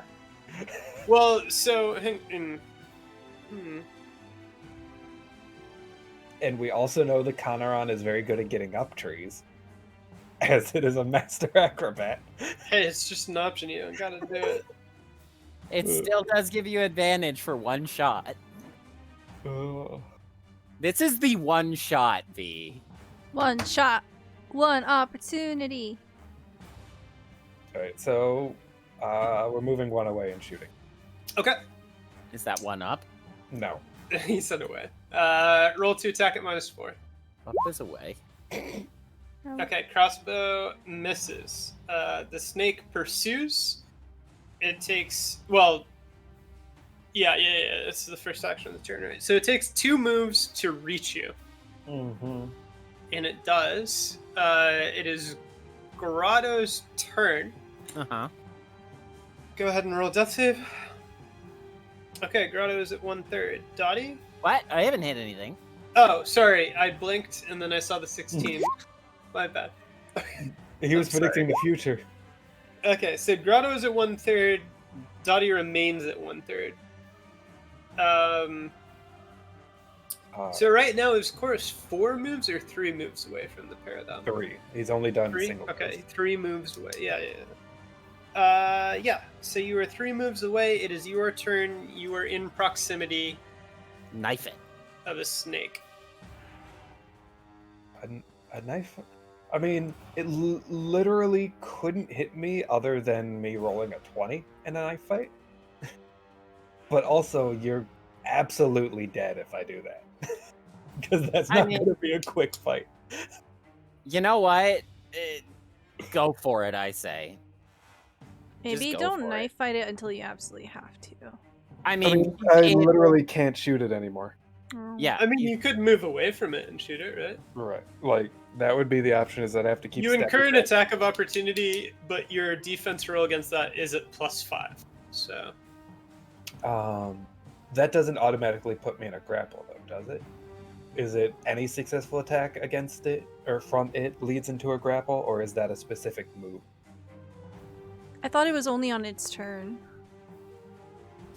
Like, would an attack of opportunity pull me into a grapple? Or no, it's an active, so it would be on its turn. Okay.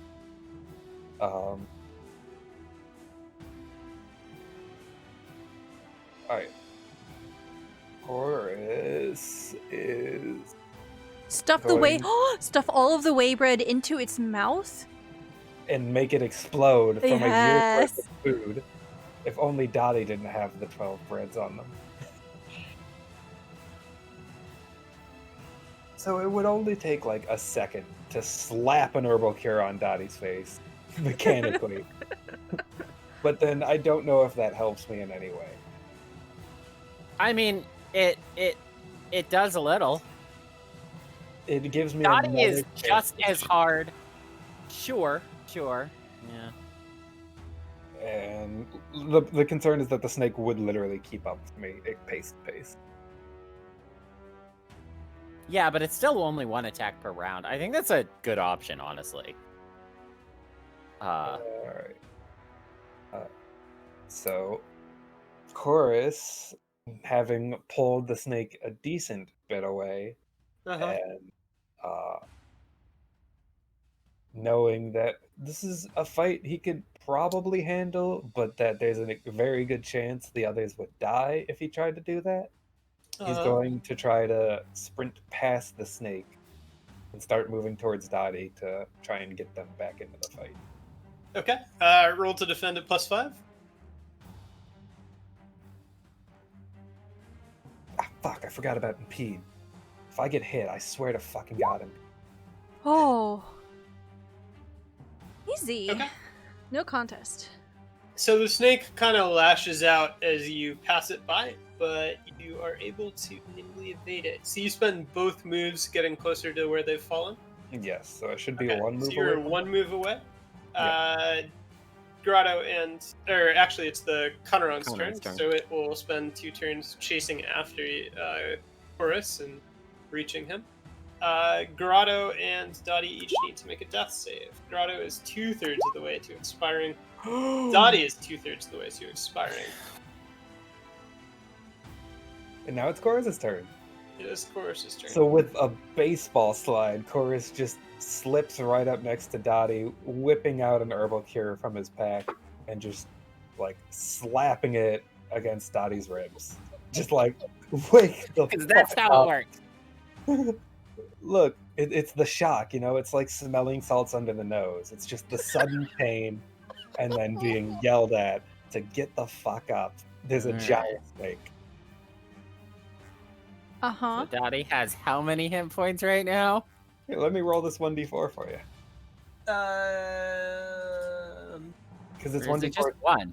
It's a 1d4 for an herbal cure on getting up, right? Well, so I believe the way an herbal cure works is it gives a static 1 HP. But getting up from down is 1d4, isn't it? Mm-hmm. Yeah. So would you do 1d4 plus 1, or? Yes. Yeah, I guess so. I helped. Okay. Right, there's 3 hit points. Okay. So, yeah. Dati kind of wakes up with a jolt of white-hot pain. As On the Chorus, ground. Yes. Assaults her with a herbal cure. And it's the Conneron's turn. It slithers its way up to the two of you, and it will...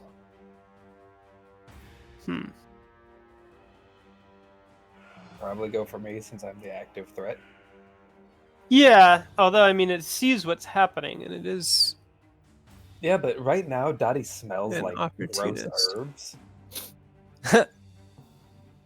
Okay, so go ahead and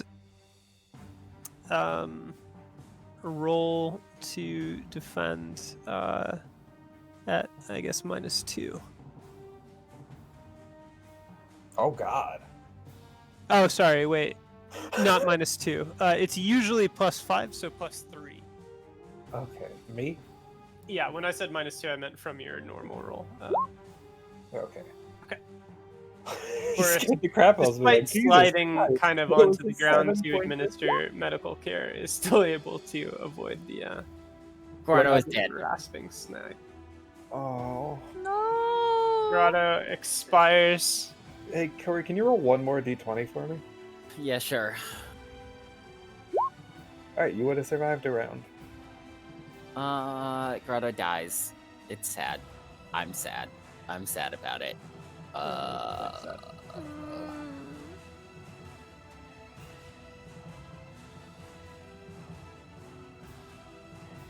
It Uh, is Dotie's turn. Sure is. Does the phrase "if no one threatens the creature" include from this point onward? This way you try to sing it. No. No, it No, doesn't. you are well and truly in a fight right now. Okay. Well, I think Dati will stand up and kind of take her bearings and try and recover. Okay. Are you gonna move out of range of the snake first? I think standing up requires the movement. So it requires a quick test. Okay, we Just can see give whether it a it shot. requires a movement or not. So you are able to stand up in a movement. You have your combat action, which you may use for moving, still available to you. Yeah, I guess she will back away from the snake with her movement action, and we'll save recovering for later. Alrighty. Wait, you still have a regular action. Nah, the quick. He said, No, You so have- because you succeeded the quick test, standing up used your movement. "Yeah, Oh, okay. So then yeah, he used the combat Yeah, action to move away. yeah." Now, does the snake get an attack of opportunity? Get an extra attack? I don't think so. It's kind of focused on Chorus right now. So Yeah, you're dude. fine. It is Alright. Chorus's turn. Chorus is going to move away, but to the opposite side of the snake. So, like, Dottie would be to the back of the snake. Okay. Would be Chorus does need to stand up as well. Right, that's a thing.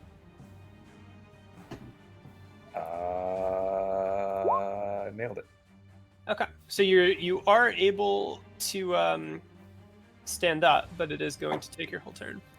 All right, well, I stand up. Okay. But it no longer has advantage on me. It does no longer have advantage on you, which is very good for you. Go ahead and roll to defend at +5. It's slow. This is a bad sign. Okay. It misses entirely. So, are you having some trauma over there? It is Dottie's turn. Chorus, Dottie- yell at Dottie to get out of here. Dottie is yelling exactly the same thing back at Chorus, and with a regretful look at Grotto, She starts running. she starts hissing at the snake that it has its meal.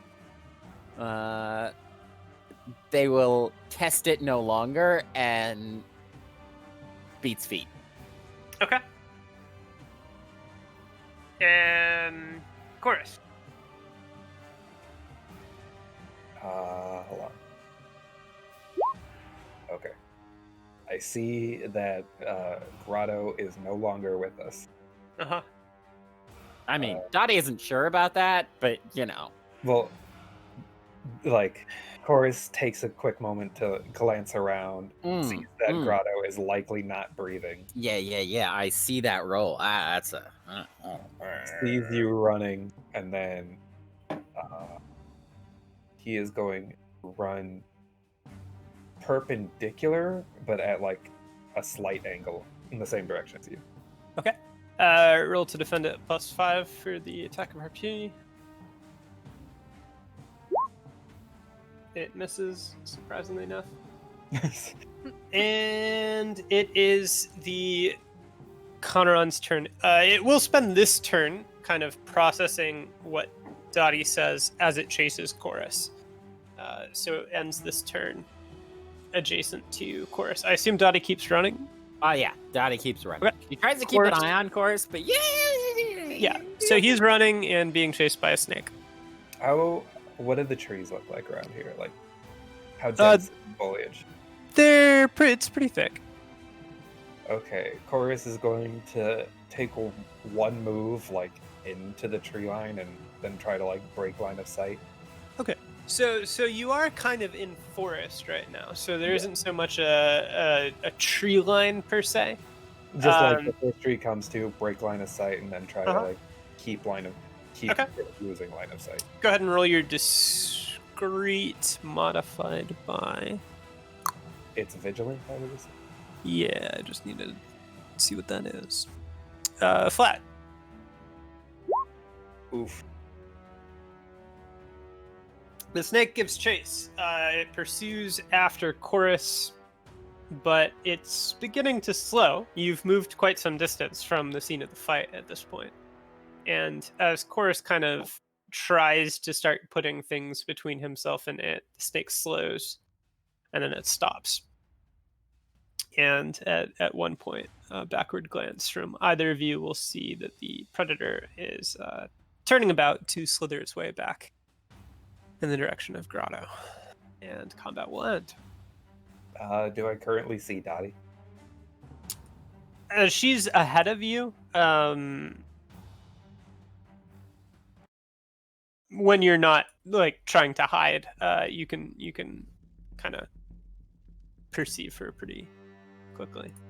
Of course, I'll take like a decently sized branch / stick and then snap it over his knee to sort of let her know where he is. And then call out. It's the calling out that works. Well, the snap would be much louder. Yeah, I know. It would get your attention. I gotcha. She will Oh, definitely make her way back at the calling, panting and looking pretty terrible. Yeah.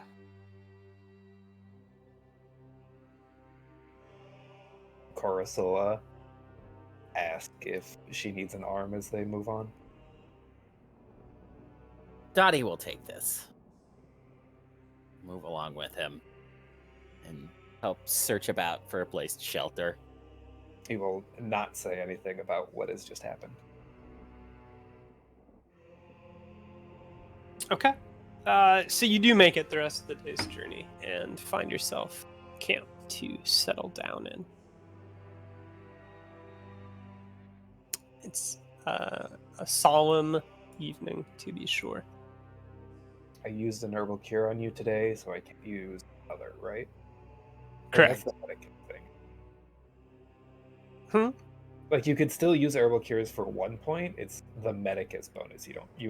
Or if you were a medicus, you would no longer. I think it's the one. I think the one you get up from being downed should count as the one a day, Okay. probably.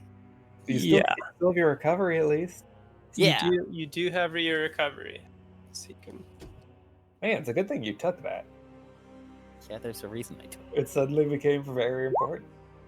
I mean, it was always very important. Hey! 4 whole points.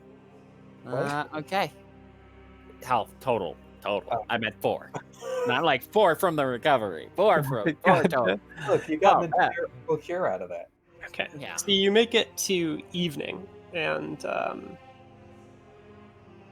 I assume that Dati is going to smoke herself Dati smokes herself into unconsciousness. to the most oblivion. Yes. Well, where is- Grotto is in fact in the most oblivion. Fair. Rip. Of course, is gonna stay up and take both watches, even though Dati is Okay. smoking. You get 0 points of recovery, and you'll be at a -1 today for everything due to fatigue. But what if I eat whey bread? That's like a week's worth of food. You will not be hungry while you're very tired. For a week. Ooh, I didn't think about that part. Well, Okay. in the morning, Chorus would offer to help Dati out by brewing some herbal tea. Quote, quote, to help with the ribs. Yeah, Dati will willingly take this while sitting in a practiced attempt at silence as she works on the elven version of meditation. Okay. And don't forget your 1 point for overnight. Yeah, I'm at 5 now. And then your 1 point for an herbal cure. And your 1d4 points for persuasive. Yeah. It's almost like we didn't get into a terrible fight with a snake. All right. Dati is resilient, to say the least now, yeah. No, she's persuasive. She doesn't use resolute anymore. All right. I'm taking the herbal cure from Dottie supply, so she's back down to 6. Okay. I have 4. Yeah. Okay. And that is the start of the day. It is the start of the day. How's the rest of the day go? That is a great question. So go ahead and roll discrete at -1. That's not -2. It's -1. Correct, yeah, it's -1, counting the everything roll, because you're flat otherwise. Chorus is able to pathfind successfully and uneventfully. How many days has it been? There was a very long period of combat. 5? 4? Yep. So that was number 5. All right. I'm pretty good at So that. if we did a 1 day of forced march, we would be about approximately there. Well, so if you force, well, let's see, 5. So you have 2 days of travel left at normal pace, and 2 days of travel left at accelerated pace now. If we death march. Yeah, if we just kill both of ourselves. If like you we're death bad. march, you can make it in 1. Yeah. Okay, yeah, we're not doing that. Yeah, no, we'll take the leisurely way. Are you starting to see any signs of any of your so-called paths? Dottie will gesture off to the east and say, I am sure we have well lost that one. And we're still a day's travel out before I believe we'll start seeing familiar signs that will lead us to where we are supposed to be.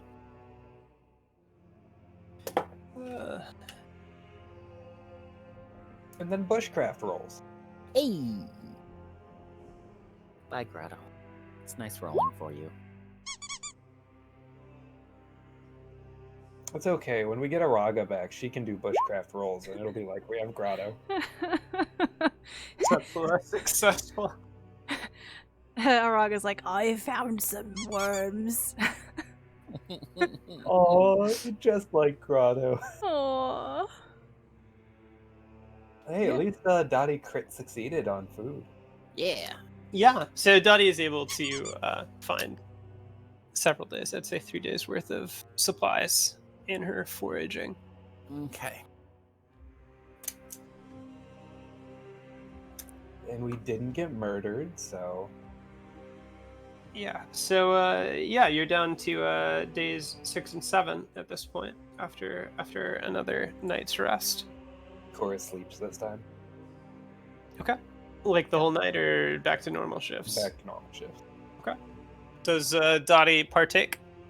I think that Dottie will go without, but we'll see.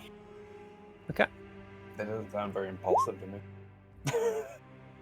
Oh. Dottie does not go She without almost and burned. smokes herself into unconsciousness. She almost burned through her entire supply.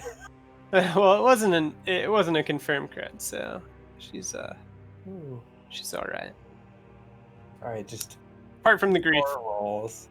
and the drugs. Yeah. So day number 6. Go ahead and hit a discrete -1 again, Chorus. I think Dottie will spend the morning meditating. Yeah. Naturally. Naturally. We gotta wait for to see this roll. 11 out of 14. Okay, we good. Hey. Okay. 1d20. What's the worst it could be? Anything? I really Oh. hope it isn't a Conaron again. Well, you're one off. It's a baby Conaron. It's 2 Conaron. Oh, They put God. it lower on the scale just to trick you. False sense of security. Undead Conaron. Okay. Yes. So number 12 is another familiar face. Please not Blightborn. A baby necromage. Bloodborne is higher. Is it the wisp? Sorry? Is it the wisps or bandits or cultists? It is in a boar. Oh hey, something Kory can talk to. Yeah. Yes, indeed. Yeah. Or So- sing to and go around. You stumble upon something vaguely familiar to you because it wasn't that long ago that you were in the depths of Davokar, the darker only regions like a of the week. forest. Yeah, exactly. It was just a couple days. That you stumbled into the den of an Abor and managed to kind of beat a hasty retreat out of there. So even despite her grief and her pain, Dati is able to notice the signs a little earlier, and you do not invade right into the home of this creature. You start seeing the tamped down kind of forest floor here and there. You see the signs of just kind of the split hooves marking the ground. And as Dati begins to alert Chorus to this fact, you can hear the kind of boar-like chuffing as Chuff, the chuff, chuff. territorial creature kind of works its way forward, tusks just kind of gouging a tree as it trots into view and kind of fixes a beady gaze on the pair of you. Dati tries to ensnare it with the sound of her voice because fighting sucks. Okay. Yes, so Dottie begins singing. Is this in Elvish? Is this in a boar? It's in cry. No, they're. I don't think generally like I like the beast tongue, but I don't think there's like beast singing outside of like whistling to birds. Right, yeah. And even then, I don't think that's gonna ensnare them. You know? Mm-hmm. No, do It's a more hiss going to be song. a spectacle. Yeah. Okay, yeah, so she sings in Elvish, and she does manage to entrance the creature, however briefly. Yeah. We get out. We're just gone. We go a different way. Okay.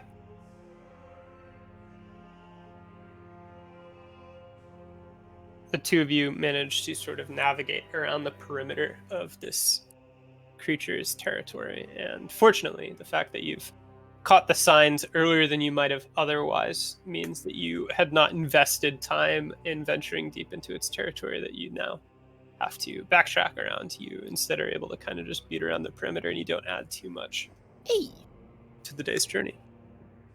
And come the evening, you kind of settle AKA down, wants these travel rolls to be over. and you know that you'll just have one more day of travel ahead of you.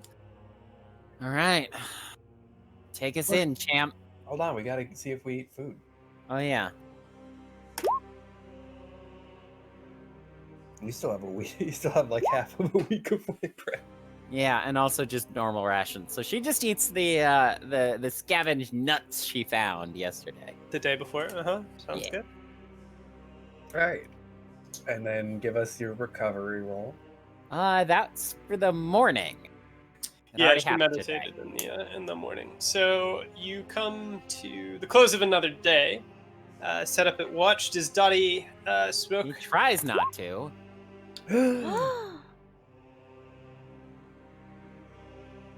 What does it mean? Roll again, Daddy. Hey! Critical success. Does Is she that- convince herself successfully enough that she's not at a -1? You know, I feel like that's a dangerous precedent to set. How because about of How this? likely it is. She Yeah. doesn't take a -1 until she fails, and then she's pissed off and angry, and has -1s again. Yeah, that makes sense. Right? Like, it's great. She- She's convinced herself she doesn't need it, and then she stubs her toe, and she's just like, damn. Right, yeah. Yeah. I accept that. Okay. Perfectly good suggestion. And then she's strangling Chorus, telling her she needs more. Because this is Okay. essentially Chorus's fault. Yeah, so the night passes and a morning comes. It's quieter, it smells a little nicer without grotto around, but that is a painful reminder. How nice it smells. How nice it smells. The fact that Kory does not have a smelly critter kind of just forcefully curling up against him when he wants to be left alone. Well, we did, but she walked into the abyss after we do that. All right. Araga doesn't smell. Except when Raga she totally. shared food with Dati, then she smelled. Or shared food with Dati. Fuck! Fuck! Fuck! One last roll. Ah. Discreet at flat while Dottie meditates. I don't think. Oh! I said I don't think, and I am forced to stand by, Yeah. even though I didn't finish saying it. I don't think she does, just because like she's gonna recover like pretty naturally. So it might be nice to have if you fail. Right. But What do you now, I mean, you still failed. You just It's guaranteed. Just bad, regular Okay. failed. Chorus, go ahead and roll 1d20. Don't roll a 20. Subtle. I rolled a 1, boys. Subtle. Ooh.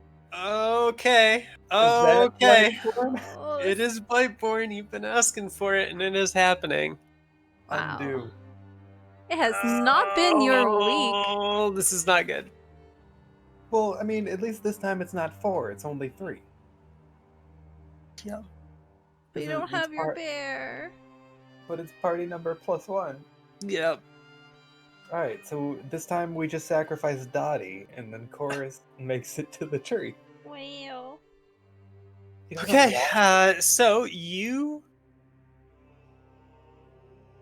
set out for a final day of travel, and neither of you know exactly where you're going, but over the past day and a half, Dottie has become more comfortable in a vague sense with the area. She has worked these woods before, and she's at least on what might be considered home turf, even if she's not entirely sure exactly what part of home it is and exactly where that is related to the mystical tree that y'all were guided through before. Goddamn trees. And it may be the sense of comfort after a very long and harrowing journey that by rights neither of you should be alive after that makes you complacent. And as you walk through the trees And I walk through the valley. and of through the death. woods, you find yourself beset by a pair of a trio, in fact, of blight Nice. humans. DM has I'm a afraid pulsive. it's a trio of Blightborn humans. Now, that said, Double a discreet. surprise roll or 2 surprise rolls. So go ahead and roll. To run away. Roll to headshot 3 of them in a single volley. You know, I gotta save my bullets like Deadpool. Are we so- rolling discreet? No, you're rolling vigilant against their discreet, which they're going to is surprise. flat. So each of you make a neutral vigilant roll. Okay, so Yes, sir. Dottie fails her vigilant roll, which means she is going to be surprised for the start of the encounter, and it also means she's going to be suffering -1 from withdrawal. It's good while it lasted. It was. One whole roll. Anything. God damn it. So as you walk through the woods of Davokar, you find yourselves nearing what you think must be the area that the tree stood that you found before with the help of Elwanri. Mm-hmm. And your step quickens, which means that before you reach this safe haven of sorts, you brush through thick underbrush, and step past a particularly wide tree stump to discover a stretch of forest floor that looks nearly as though it's been coated by ooze. The leaves lay on the ground as if in fall, and as if it's the bottom of a pile of leaves that have been raked up for the season, you know, like the bottom set, it's all flat and moist and partially decomposed, but you can see the kind of blackish ooze of corruption in the earth itself.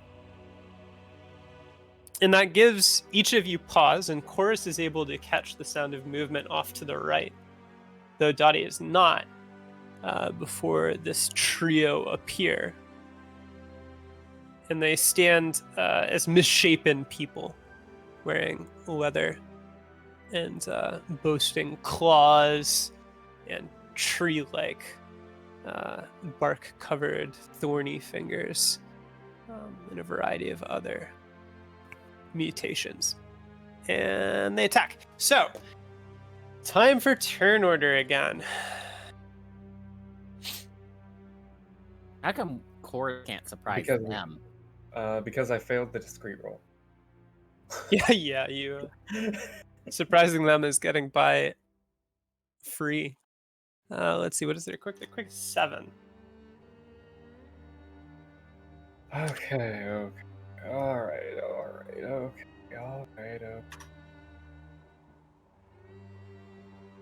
So, I get to go first? You do get to go first. You're at the head of the turn order. Is there nearby terrain that can be utilized to give him height advantage? Like You are in a forest. Since I wasn't surprised, could I have had my crossbow out for free? Yeah, you can have your crossbow out at the start. And we can attack and then move, right? Yep. Alright, I'm gonna shoot a grappling bolt into a tree and then climb it. Okay. All right. Don't climb Dati the is trees. Don't climb Very the trees. surprised. Oh, I'm... All right. So your opening Flashbacks. action is to grapple a tree. Go ahead and roll your attack stat. Do you want a modifier on this? I mean, I guess you can have like +2. It's a Ooh, tree. sweet. Take this tree. All Take 3 right. damage. Yeah, you hit the tree. The grappling bolt bites into sort of the join of a branch, and it's a sturdy enough point that you're able to use it to leverage yourself up. So Dati is walking along, and then Chorus tenses, and then he shoots a grappling bolt into a tree and ascends. It is her turn. Now, being surprised means you can actually take your turn as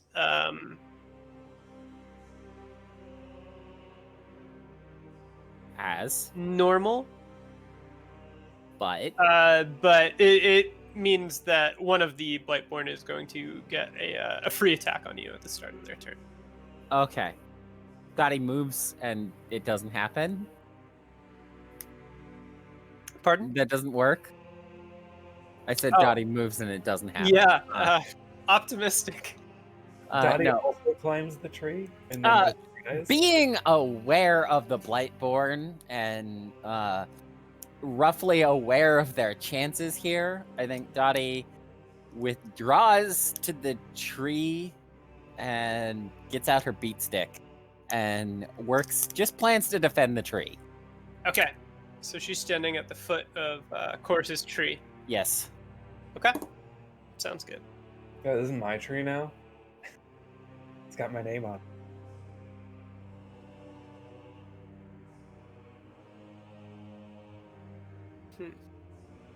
Right, it's the Blightborn's turn. Except the one hits. Or tries to hit Dottie. Right. Yes. So number 1 of 3 will advance and gets a free attack on Dati. Does it, though? Persuasive? Inquiring minds want to know. Kory- What do you contest with? His Let's see, Persuasion versus resolute, isn't it? Yeah. What's Okay. the resolute? You are affected by a -3 on your roll. Did you also add the -1? Yes. Not that would have stopped. But... Ooh. This would be a really good confirm. Okay, so the lead of the abominations, these Blightborn creatures, whose head is not so much a head as a gnarled, bony skull of an elk or a stag or something similar, but you can still see the human eyes where its eye socket should be. Barrels up and attempts to lunge out at Dati, but she's able to dissuade it, and she's able to do so in such dramatic fashion, that fashion being... She screeches at it and waves a dagger and a beat stick at it.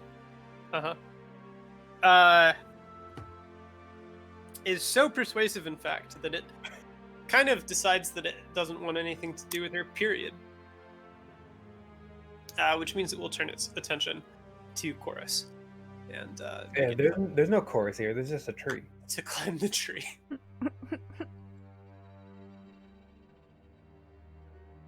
And then what did the other two do? Were they just getting into range? They both lope forward and also try to attack Dati. So the first one will reach, well, the second one, I suppose, technically, but the first of this pair will come close and attack. So go ahead and attempt to dissuade that. And roll to defend at -5. Oh, that was... Yeah, roll your I'll- armor. Okay, so you take 7 points of damage from this thing's God. claws. Yeah.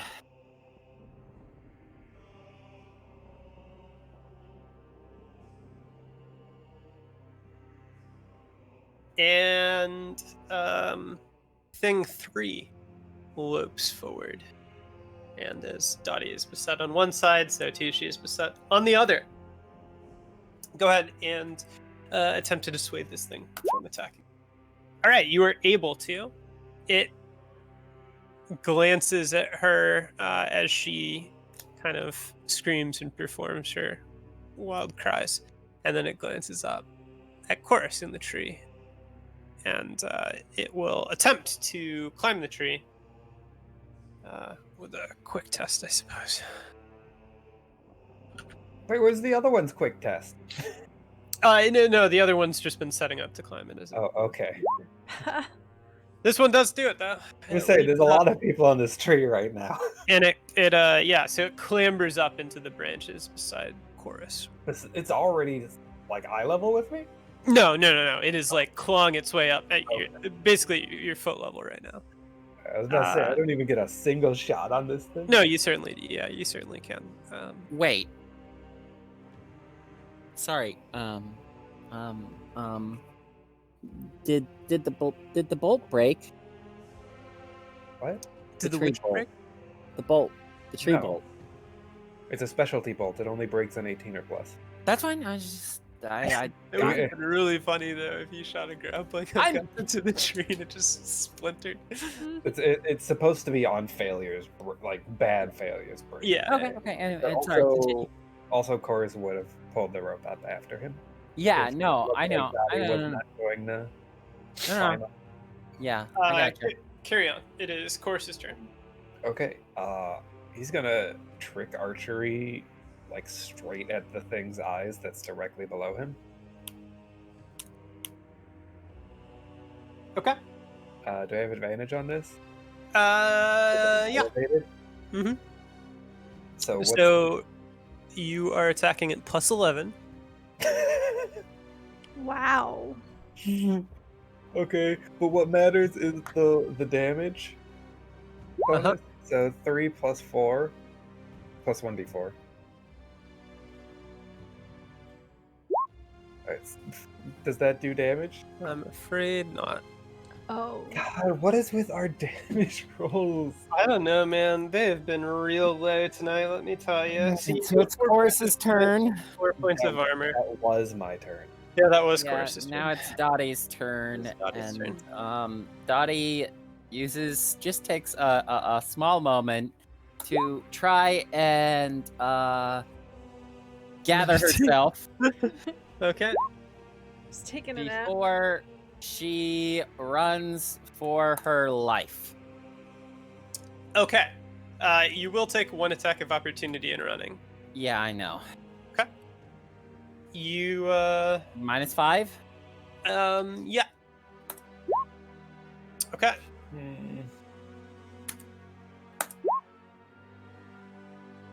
Okay. So that is 6 points of damage. Okay, Dotty runs. Okay, yeah. So Dottie just turns and bolts, And looks like she's not really,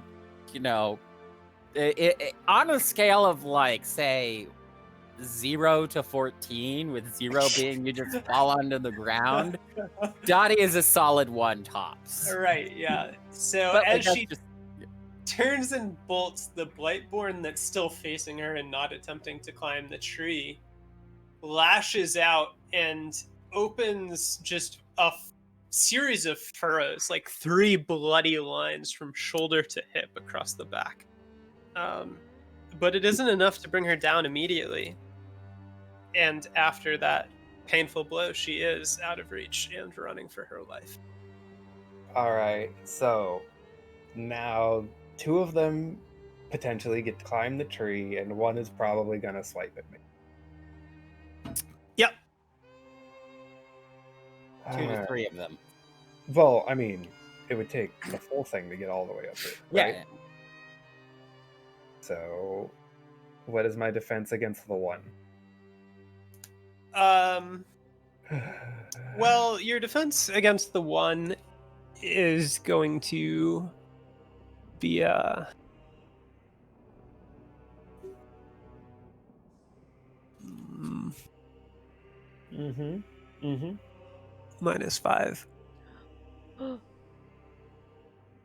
I mean, it's easy. He doesn't even have a chance to hit me. Oh my god. The Blightborn claws into the bark of the tree as it climbs, and it gets a knee on a branch, and then it gets a foot on a branch, and then it rises. And as it rises, it lashes out. And this one does have bone-like claws. And are But- the other 2 climbing the tree? Yep, they are. But Chorus manages to evade and remains unscathed for now. You know what Chorus could do? I know what I'm doing. Okay. They're all super high on this tree. I'm super high on this tree. I'm gonna slide down this fucking rope and run. This ball's not gonna hurt me. I have a rope. Okay, one of them is unable to climb the tree. But it tried. and One of them is unable to climb the tree. You know what Chorus could do alternatively? What? Rip it out of the tree, put it in his crossbow, shoot it into another tree, and fucking swing out of there! If you try to do that, you're dying, by the way. I'm pretty sure with my quick, it's going to be tries to swing, goes fucking splat. No. When you're the projectile, you're accurate. It's canon. It's Okay, accurate. This so is dumb the other stuff. 2 failed, right? They're still at the bottom of the They tree? did. They're at the base of the tree, and one is in the tree with That's you. not what's gonna happen. Yeah, Chorus it's is- not your turn yet, though. Something happens. Oh, okay. What happened? Is it Araga and Was the tree an ent? Does it save me? Or is it pissed that I shot a bolt in its head? you didn't have to roll that? Well, you did have to roll damage.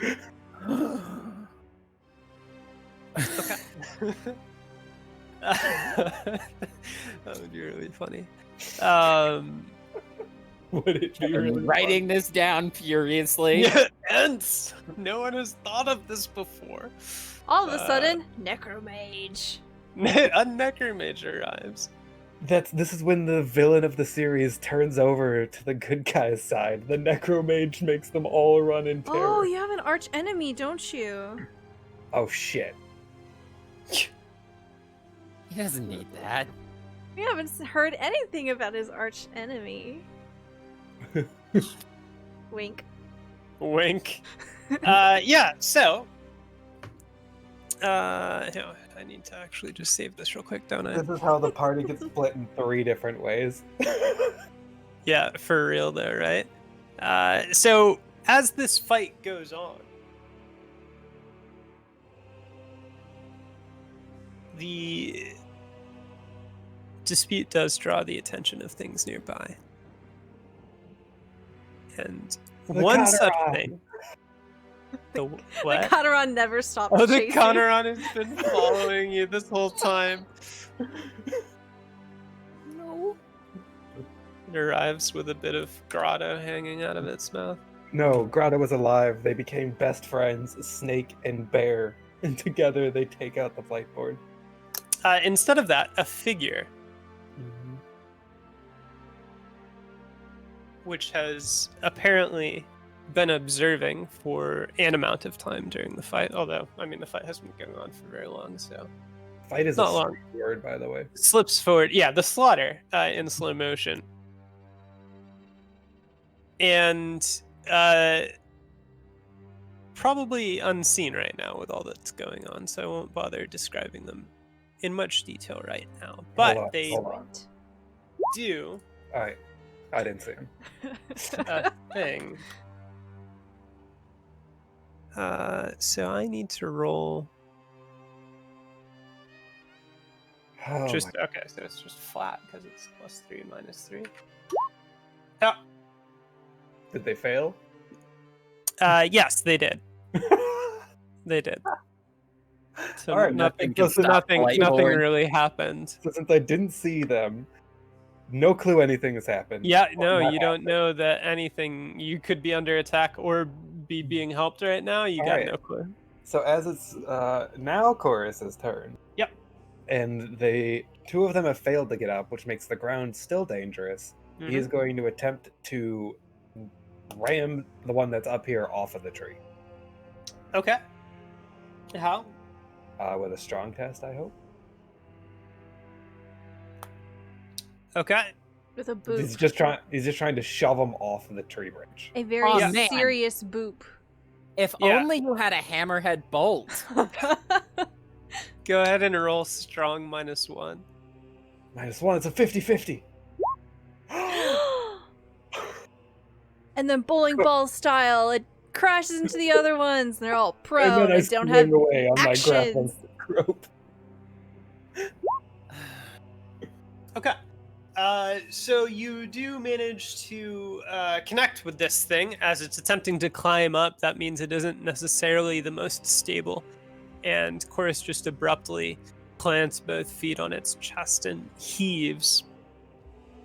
And it makes the Blightborn slip back, lose its grip, and begin to fall. It does catch itself before falling out of the tree, but it has lost enough distance that it will have to climb before it's able to attack you. And now it's all their turns, because Dottie Well, is it's Dottie's off in the turn. forest. It's Oh wait, Dottie's turn. Dottie, can we get a travel roll since you're going so fast? Does Dati witness anything that would stop her from running? How much attention is she paying behind herself? Have you Is ever she looked being back? chased? Yeah. Go ahead and roll vigilance at like -2, I'd say. Okay. -3 because, or -2. Just -2 Okay. overall. Okay. Hey. You are able to see that perhaps 15 feet away from the tree, which is possessed of all of the Blightborn because none of them appear to be chasing you, there is an elfin figure in a mottled brown cloak with a mask. That's about all you can tell, though. Okay. Dottie takes another 2 movement actions away and into, a copse of trees. Okay. So why didn't anyone warn me about not going in the trees against Blightborn? Yeah. You could make a cautionary tale about this. Thinking face. Well, I mean, it's worked out pretty well for me so far. Okay. It is the Blightborn's turn. So He's the dead now. one. They're all dead? Nice. No, Oh. he's because of what he said. Like, he's dead now. Bye. Nah, it's confidence. So the one. This is where they roll 320. Movement coming up, and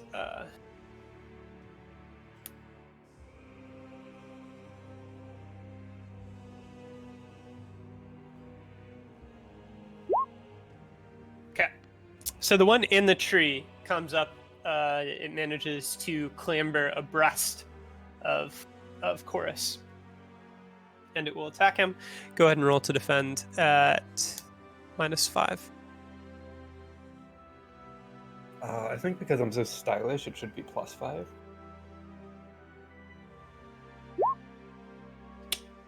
Ouch. Yeah, about that.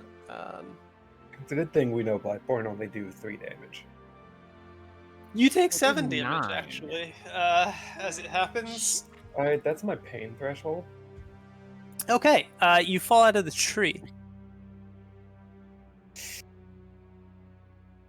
You want me to do a quick test to see how well I land? Sure.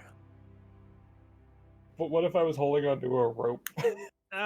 Pain. Unfortunately, the rope is to no avail. Alright, what's the modifier on this fell out of a tree? You can just roll quick. Nailed it. All right, yeah. So you My successfully god. managed to not take additional damage. However, you do land on the ground and tumble out flat. But the others were climbing the tree because that's where they last saw me. So they don't go and murder me, right? Well, you know what? No. No. Actually, I was gonna roll vigilant for them, but I was like, they're paying only attention to you right now. So unfortunately, Alright, it's not like they have advantage on me because I'm prone on the ground now. that's a great point. So go ahead and roll to defend at -7.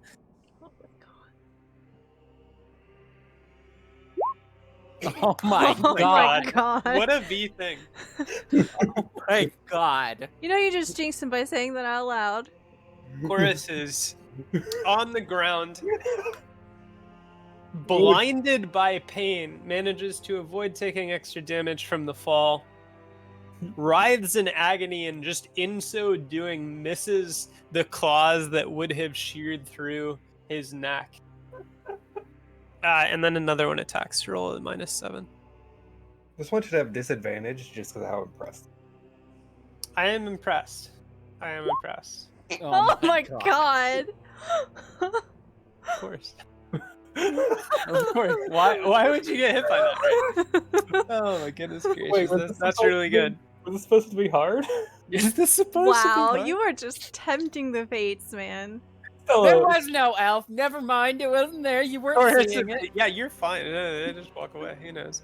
Okay, so we can. Let's see. How much? What's that? Alright, now I do a discreet check. I'm hidden in the grass. You're gonna roll. Please don't fuck up your spell. I've tried so hard to live. Kevin? Yeah, Is that another failure? it is another failure. Listen, I'm trying. Oh my fucking god. Yeah, unfortunately, again, nothing happens. Of course, it is your turn. Okay, so I would have to take 2 attacks of opportunity if I ran. And Yes. that's assuming I even get up. Also, yes. Wait, but he's. Ah, Does this quick test, the quick test only negate the extra damage from falling? Doesn't mean he's on his feet or anything? Correct. Yeah. Okay. Yeah, he did not land on his feet because the technical Result. Mhm. pain threshold was to render him prone, Gotcha. so he didn't get to just negate that for free. It was just to see if he gets hurt or not. alright. While on the ground, I kick them both in the balls. Which ones? Both. All 4. yes, at the same time. But they might be bite-born, so there may be more than 4. Yeah, that's why I said which ones. All right, well, let's see if there's even the potential for me to stand. Okay, go ahead real quick. No, I'm stuck on the ground. Well, You can spend your whole turn getting up. But does, They won't get advantage then. no, they still have They're advantage. flanking him. Can I just stab at them from the ground with my knife? Yeah, if you want to, yeah, that's acceptable. Because currently is not like standing doesn't really help me right now. Yeah. Just a reminder, Mhm. if they bleed, it's bad. No, these aren't this exploding blood, guys. If you're sure. Kevin, we fought these like 5 times. Did they ever damage us from bleeding? What do you think? Chorus would obviously remember this. Okay. I'm just saying they do that. All I'm remembering from course last time is running away. No. Yes, these do have acidic blood. Which is why Dati didn't ever attack them. Can I just say I spend my whole turn like trying to block with the crossbow?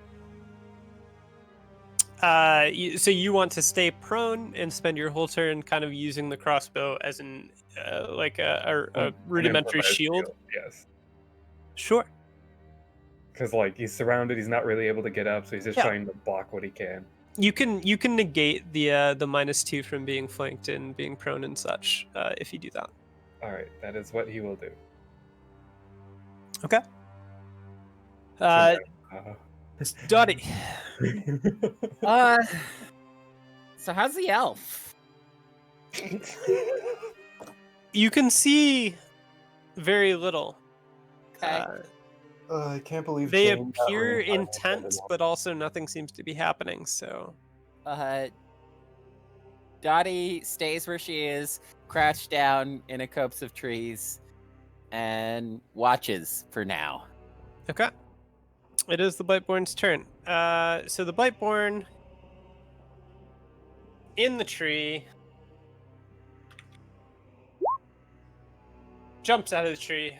Lands on the other 2, knocks them down. I block it with my crossbow and leave. Well, it rolled a 2, so it jumped quite nimbly out of the tree and landed in proximity to Chorus and attacks him. Roll to defend at -5. All right, so I only need to succeed 3 times. Yep. All right.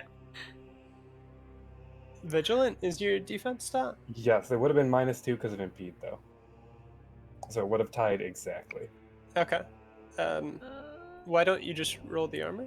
Because I clicked vigilant without. Oh, okay. Oh, yeah, that was unintentional. Yeah. Go right ahead. Continue on. Twice more.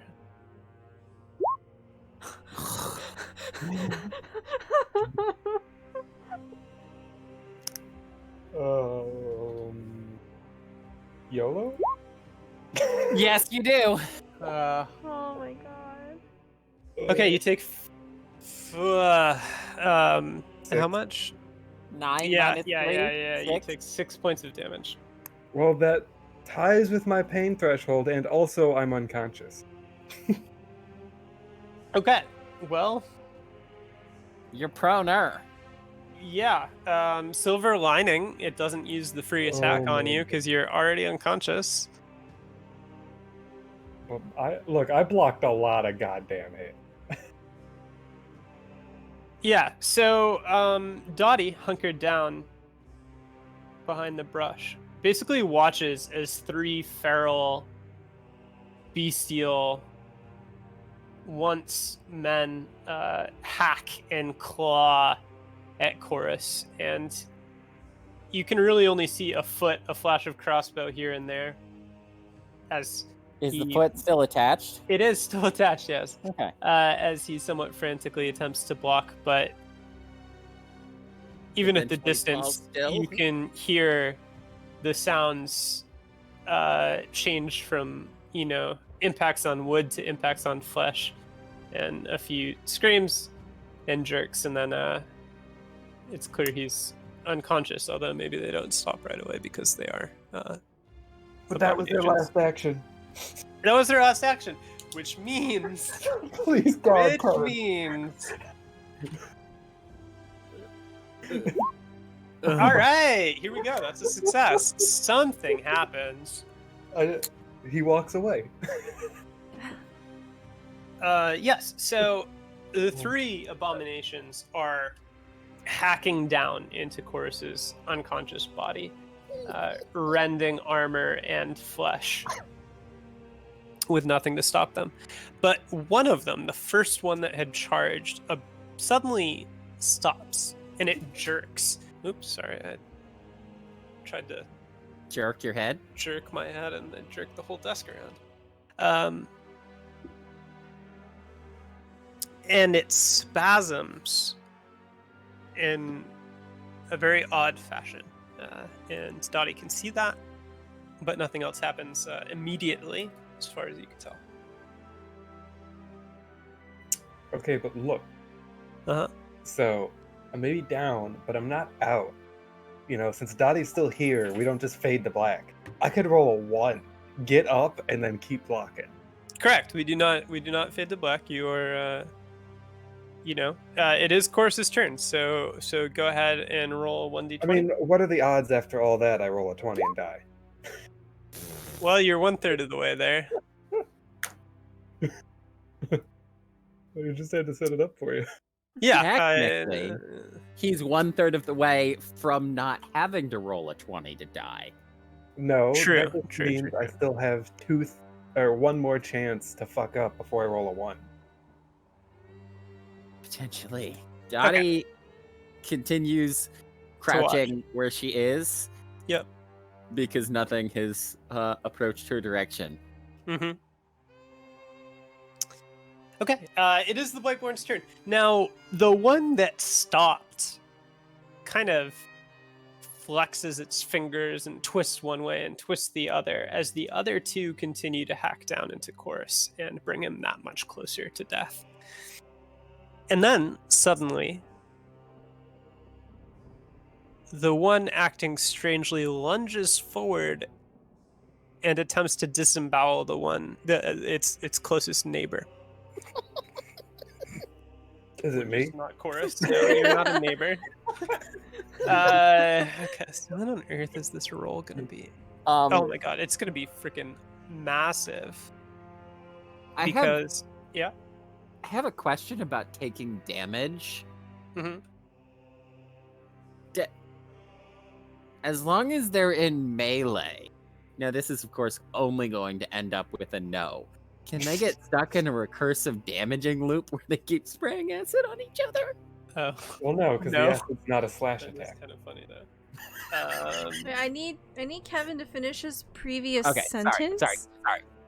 You said Yes, this is going to be massive. The roll is going to be massive because naturally they're +9 to be hit because they have corrosive blood, and their attack is also really accurate. So, that's not. Okay, yeah. So a 13 is a hit easily. So they do 9 damage, mitigated by 4 armor, which means this guy takes 5 points of damage. Oh.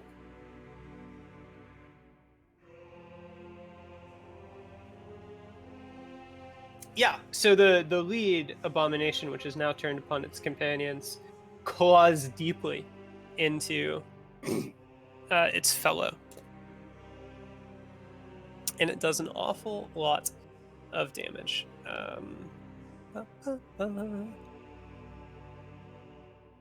Ba-da-ba-ba-ba. Dead. No. No, we don't Only want to yet. Only dying. Just because Okay. Dottie completely abandoned Cool. me. So the one attacked reflexively lunges out to try and retaliate.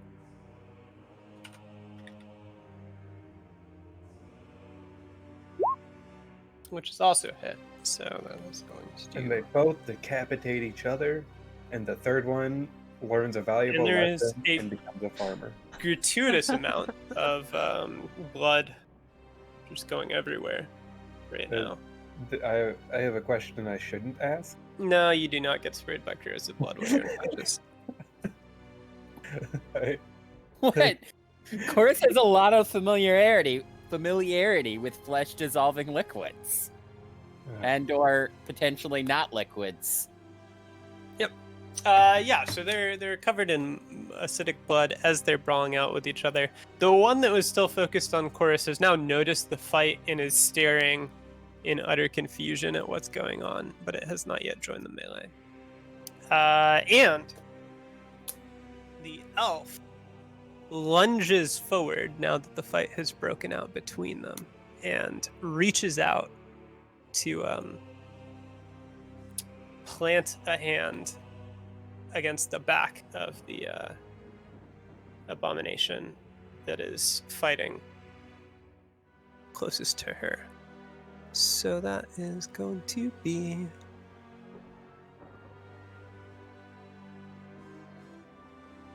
200 damage. 200 damage. No, it's just Well, it's on our side now, which means it's gonna roll a 3.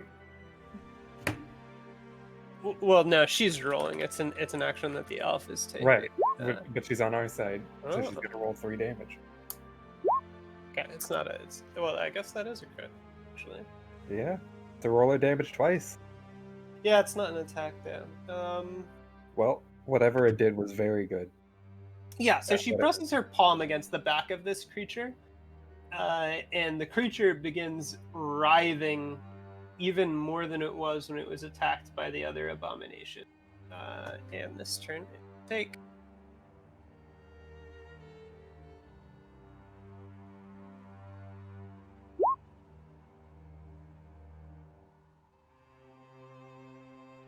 An awful lot of damage as it spasms and froths.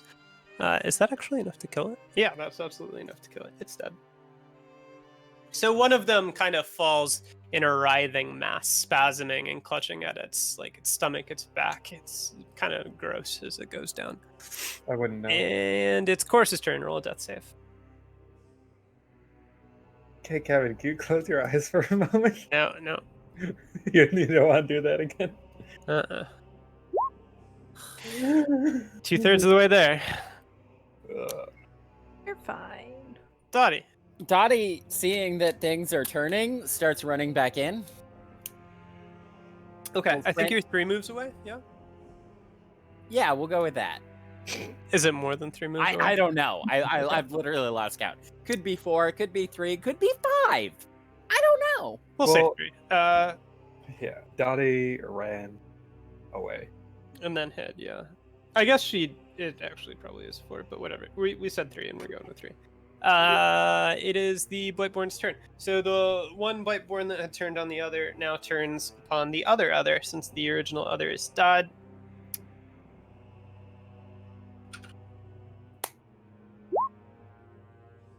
And that's still a hit, because these are ridiculous thresholds. Yes. So we do 9 to 5. As someone with unbiased luck, I can confirm these are ridiculous. And this Blightborn retaliates, which is also a hit. Which leaves the first Blightborn looking extremely close to death, but not quite dead. Is that our Blightborn?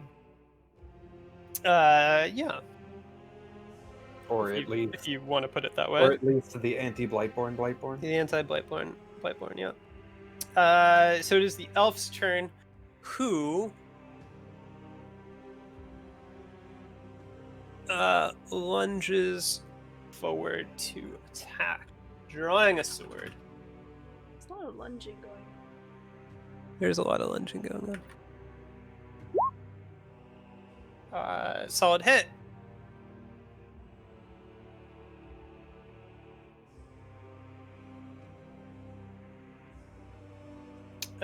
Yeah, and that's actually pretty as well. It is back to chorus already. Well, this decides everything.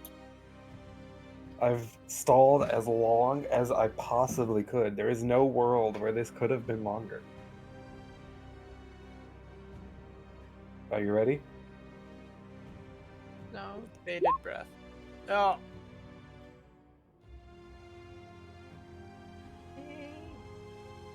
Just a step too slow.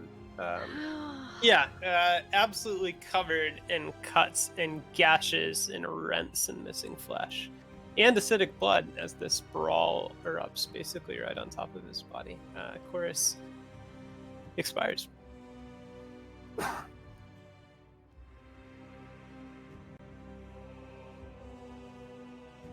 Dati nevertheless arrives in time to try, but does not succeed in Does keeping she, Chorus alive. Yeah. So she drops down and tries to tend Yeah. to Chorus. Does Chorus have any last words as he dies? Nope. He was fully out. I mean, if you want, like, he's totally No, capable like, of waking up. It was just too much for him. Okay. R.I.P. Chorus.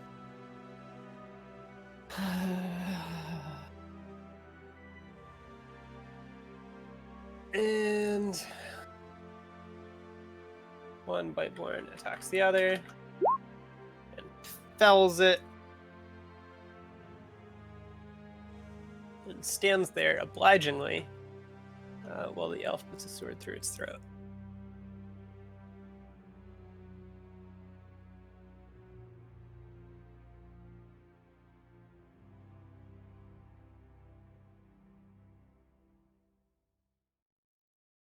And that's the end of combat. All three Blightborn fall in varying sized pools of bubbling and hazardous blood.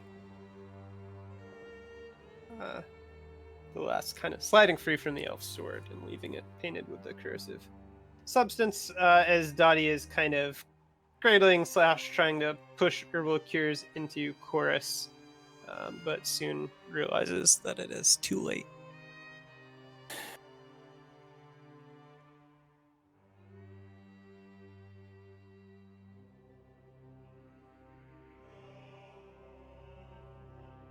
Dati probably just sits there in silence, not exactly closer to Chorus's state than the elf's state. Mm-hmm. As far as whether or not she's going to join him. So she's just going to sit there with him in silence. The elf discards her sword onto the bed of the forest without bothering to clean it. And her masked face swivels this way and that. She takes in the surroundings, takes in the corpses, and then lowers to take in Dati, where she leans beside her companion. After a moment, the elf will step forward without saying anything and crouch down to produce medicines and bandages and cures, which, without bothering to give any instructions or really engage in conversation or anything like that, she'll just begin methodically working to clean out the gouges that run down Dati's back and stabilize her before she dies on her knees. Dati will set Chorus aside for that. Yeah, so let's see, this is going to be a 1d8. Or no, it's going to be a 1d8. You have not used Unbearable Cure today, have you? No. Well, you get 10 hit points back from this expert. Damn. Dati is soon going to be chasing this elf around, going, "Hey, can you change my bandages?" Listen, this specific moment right now justifies everything that happened. Really? Except for Chorus, I'm sorry. Grotto. Yeah. Except for Grotto, I'm sorry. The two sessions that it took to recover. I mean, you didn't have to chase me, and you didn't have to go the wrong way. We didn't know the right way. You could have left the breadcrumbs or something. All or right, bled a bit more. Okay. Okay, we're here. We're here. Dati sets Chorus aside. And, well, there isn't time to bury him, I assume. And we're not close enough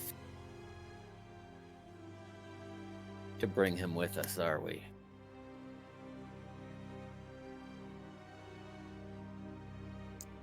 The elf shakes her head and after a moment says, I'm sorry, but I can't carry him, and you're certainly in no state to do that yourself.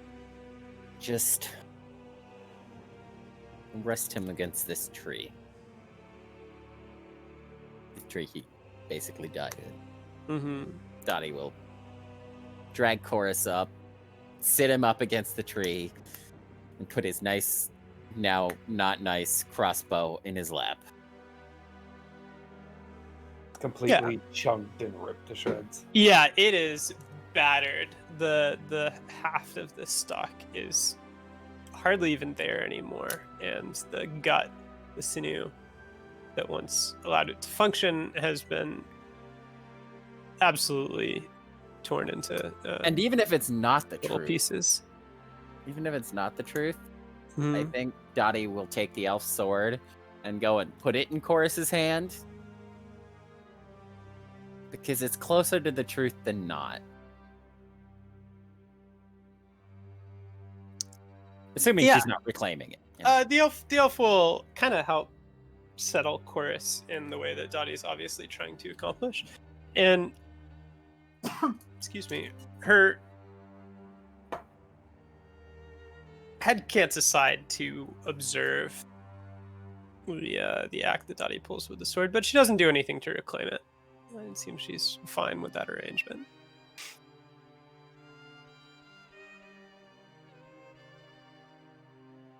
And she'll take a step back, but not immediately move anywhere. She's just waiting. Expectantly, maybe, but not really impatiently.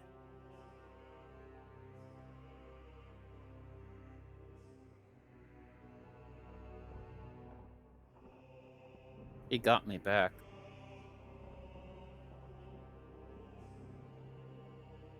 She nods very slightly and inquires, how far did you travel?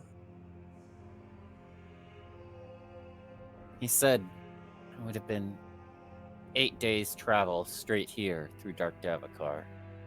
So, gesture east. Do you have Araga? Yes. And she'll set off with that, moving past the tree into the forest and kind of gesture Dati into her wake. Dati follows after.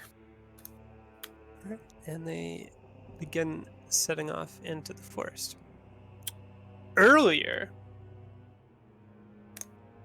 Araga and Eloan Ree made their way through dark paths that were very similar to Araga's perspective. She could not find much to distinguish them, nor did she ever sort of discover a way to tell what was happening in these kind of misty passages. Mm-hmm. Owenri would sometimes guide Araga by voice, sometimes Would she accept holding my hand? sometimes yes, she took Araga by the hand to make sure that she took the right path. Look, if you can at least flirt with this elf with my death, I'll allow everything that's happened. And Alright, they- wait. No, Kevin. You can't just Okay. glide over this. Okay. all right. Arga has big, firm, strong hands. They're scarred, but like in a super in like almost a charming, handsome way, right? Like yeah. And like alright, I'm done. This is the most inappropriate thing. No, this Okay. happened earlier. It was fine. No, you're right. It was fine because it happened earlier. I'm sorry. Yes. Please continue.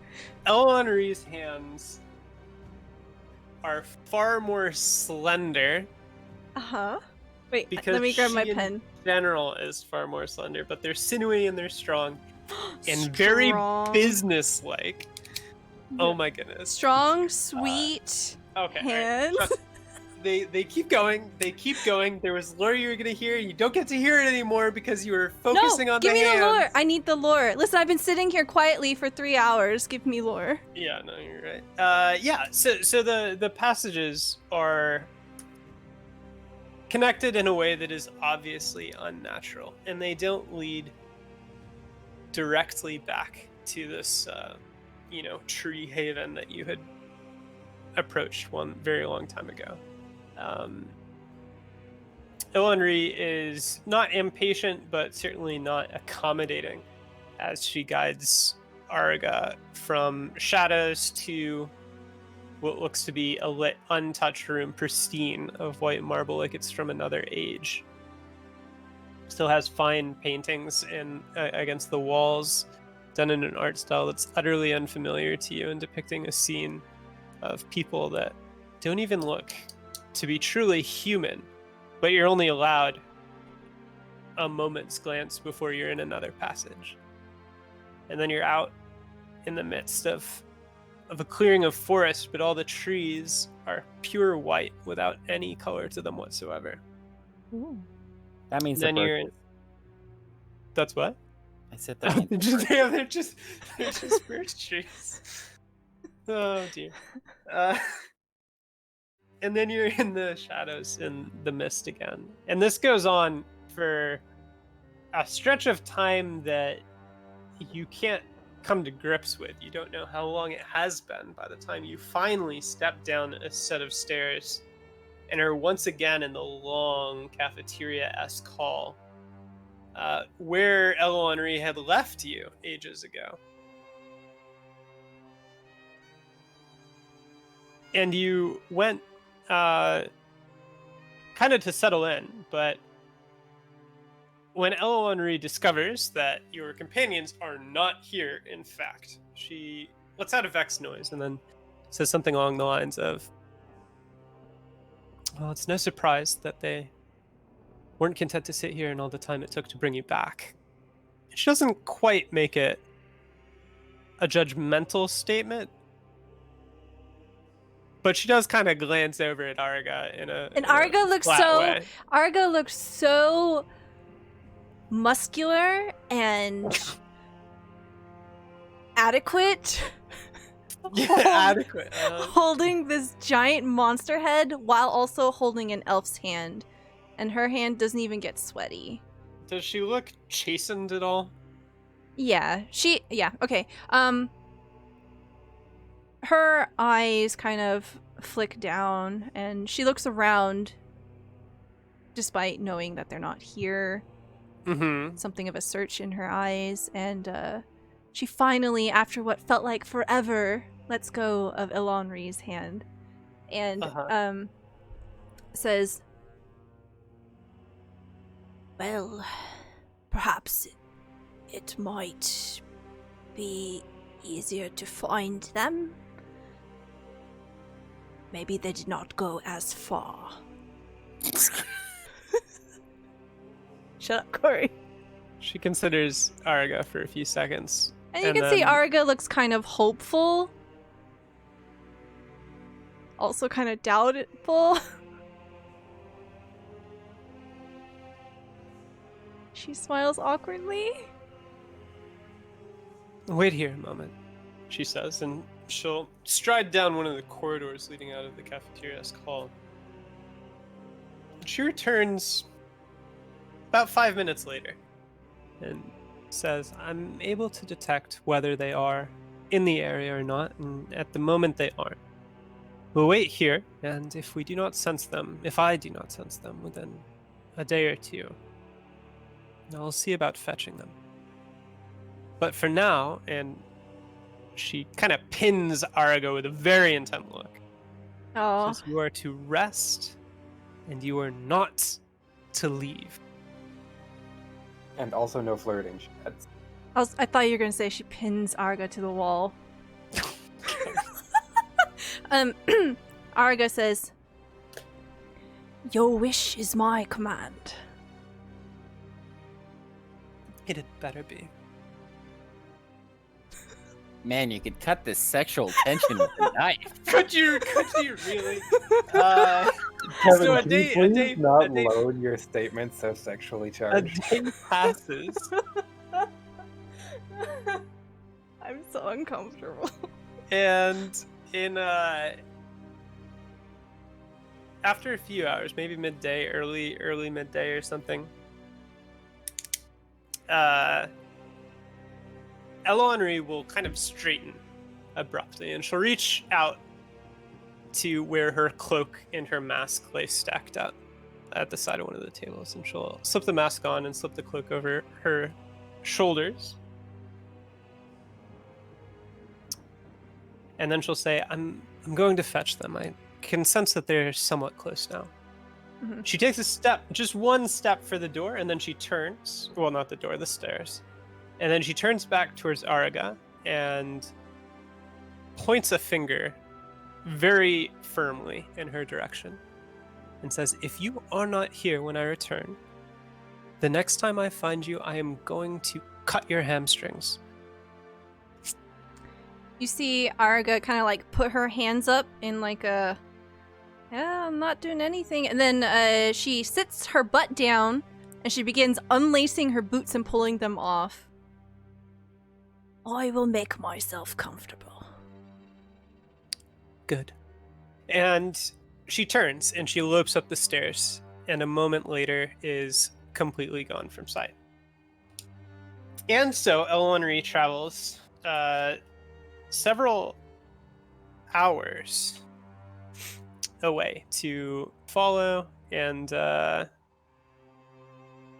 eventually come across Dati and Chorus shortly after they are beset by the Blight Beasts. And yeah, I guess we'll actually end the session there with Chorus Dad and Grotto Dad, and Dati returning with Eloanri, but the trip takes quite a bit longer with the human in tow, so it's going to be really the rest of the day to reach the tree, and when they it'll be a late return, evening. Arga's not there. Just kidding. Oh my god! I'm kidding. I am kidding. She found a rope lying across the ground and decided to follow it. I wonder where Yeah, this could actually, lead me. couldn't the elf have kind of figured out, like, would the elf have been able to figure out, I guess you don't have to answer this because it's a secret, but would the elf have kind of been able to figure out our position based on the sudden cut off rope? Twice over suddenly cut off. It's a good question. He's not going to answer it, but it's a good question. Yeah. All right. Well, that's it. Thank you for coming by, y'all, and good session. It was a real interesting time to die after going through all that work to get back. Wow. Okay, so we're gonna go around, do a few quick shout-outs, and then I'm gonna do my shout-outs, and we'll see about rating someone. But before we get into all of that, if you are new to the channel and you want to play some D&D, we do have a couple of various D&D and tabletop RPG things coming up. The best way to sign up for any of that is to hop into our Discord. The link's there in chat. This weekend, Saturday, starting at 2 p.m. Eastern Time, we are going to be doing our Dungeons & Doggies Cats and Catacombs Marathon, 10 hours of back-to-back D&D. I really hope that you can join us. We're going to have 3 really awesome one-shot adventures back-to-back and provide you all that sweet, adorable, somewhat wholesome, probably very silly content. But we're going to go ahead and do our shout-outs here, and we'll start off with Kory. It's not going to be about Quiznos, I promise. The sigh of defeat as she said your name. I want to talk about my channel where, so in my day job, I'm a pigeonologist. Uh-huh. So, I talk about birds, specifically pigeons, not other birds, you know. It's So what's your very most important. favorite thing about pigeons? my most favorite thing about pigeons isn't very scientific, but I knew a girl. She's now my sister-in-law, and one time she ran up to a pigeon and just kicked it, and it just exploded into feathers, and she never found the body. That's awful. Sadistic. So yeah, I mean, you asked, like, you know, I don't know anything about Wait, pigeons. that's your except favorite Stella. thing. Stella, I'm not a pigeonologist. I don't know anything about pigeons. And so Stella's regret for ever asking me- Kory to introduce himself grows even further. I'm just gonna, like, instead of having Kory speak, I'll just mute him whenever I say, so Kory, tell us who you are. And I'll just, like, play some pre-recorded stuff that's me trying to pretend to be Kory. Oh, yeah. Good luck. Next we have our DM, Obdurant. Hi, I'm Obdurant. Yes, I DM this game, Symbaroum, here on Wednesdays, now at 9 p.m. again, because work schedules change a lot these days. I can also be found here on some Fridays playing Dark Matter, which is a sci-fi D&D adaptation by Mage Hand Press. And I like video games, I like Valorant, I like a lot of things. And that's it. That's all of it. Yeah, if you like Valorant, we do have a community that is budding and looking for players to shoot heads, click heads with. And if you want to join in on that, go ahead and hop into the Discord as well. And I've been talking to some people, and we might be perhaps putting some Destiny back on the table. We will see how that goes. And last but certainly not least, we... Hey, I'm Vertigo, the man of mystifying luck.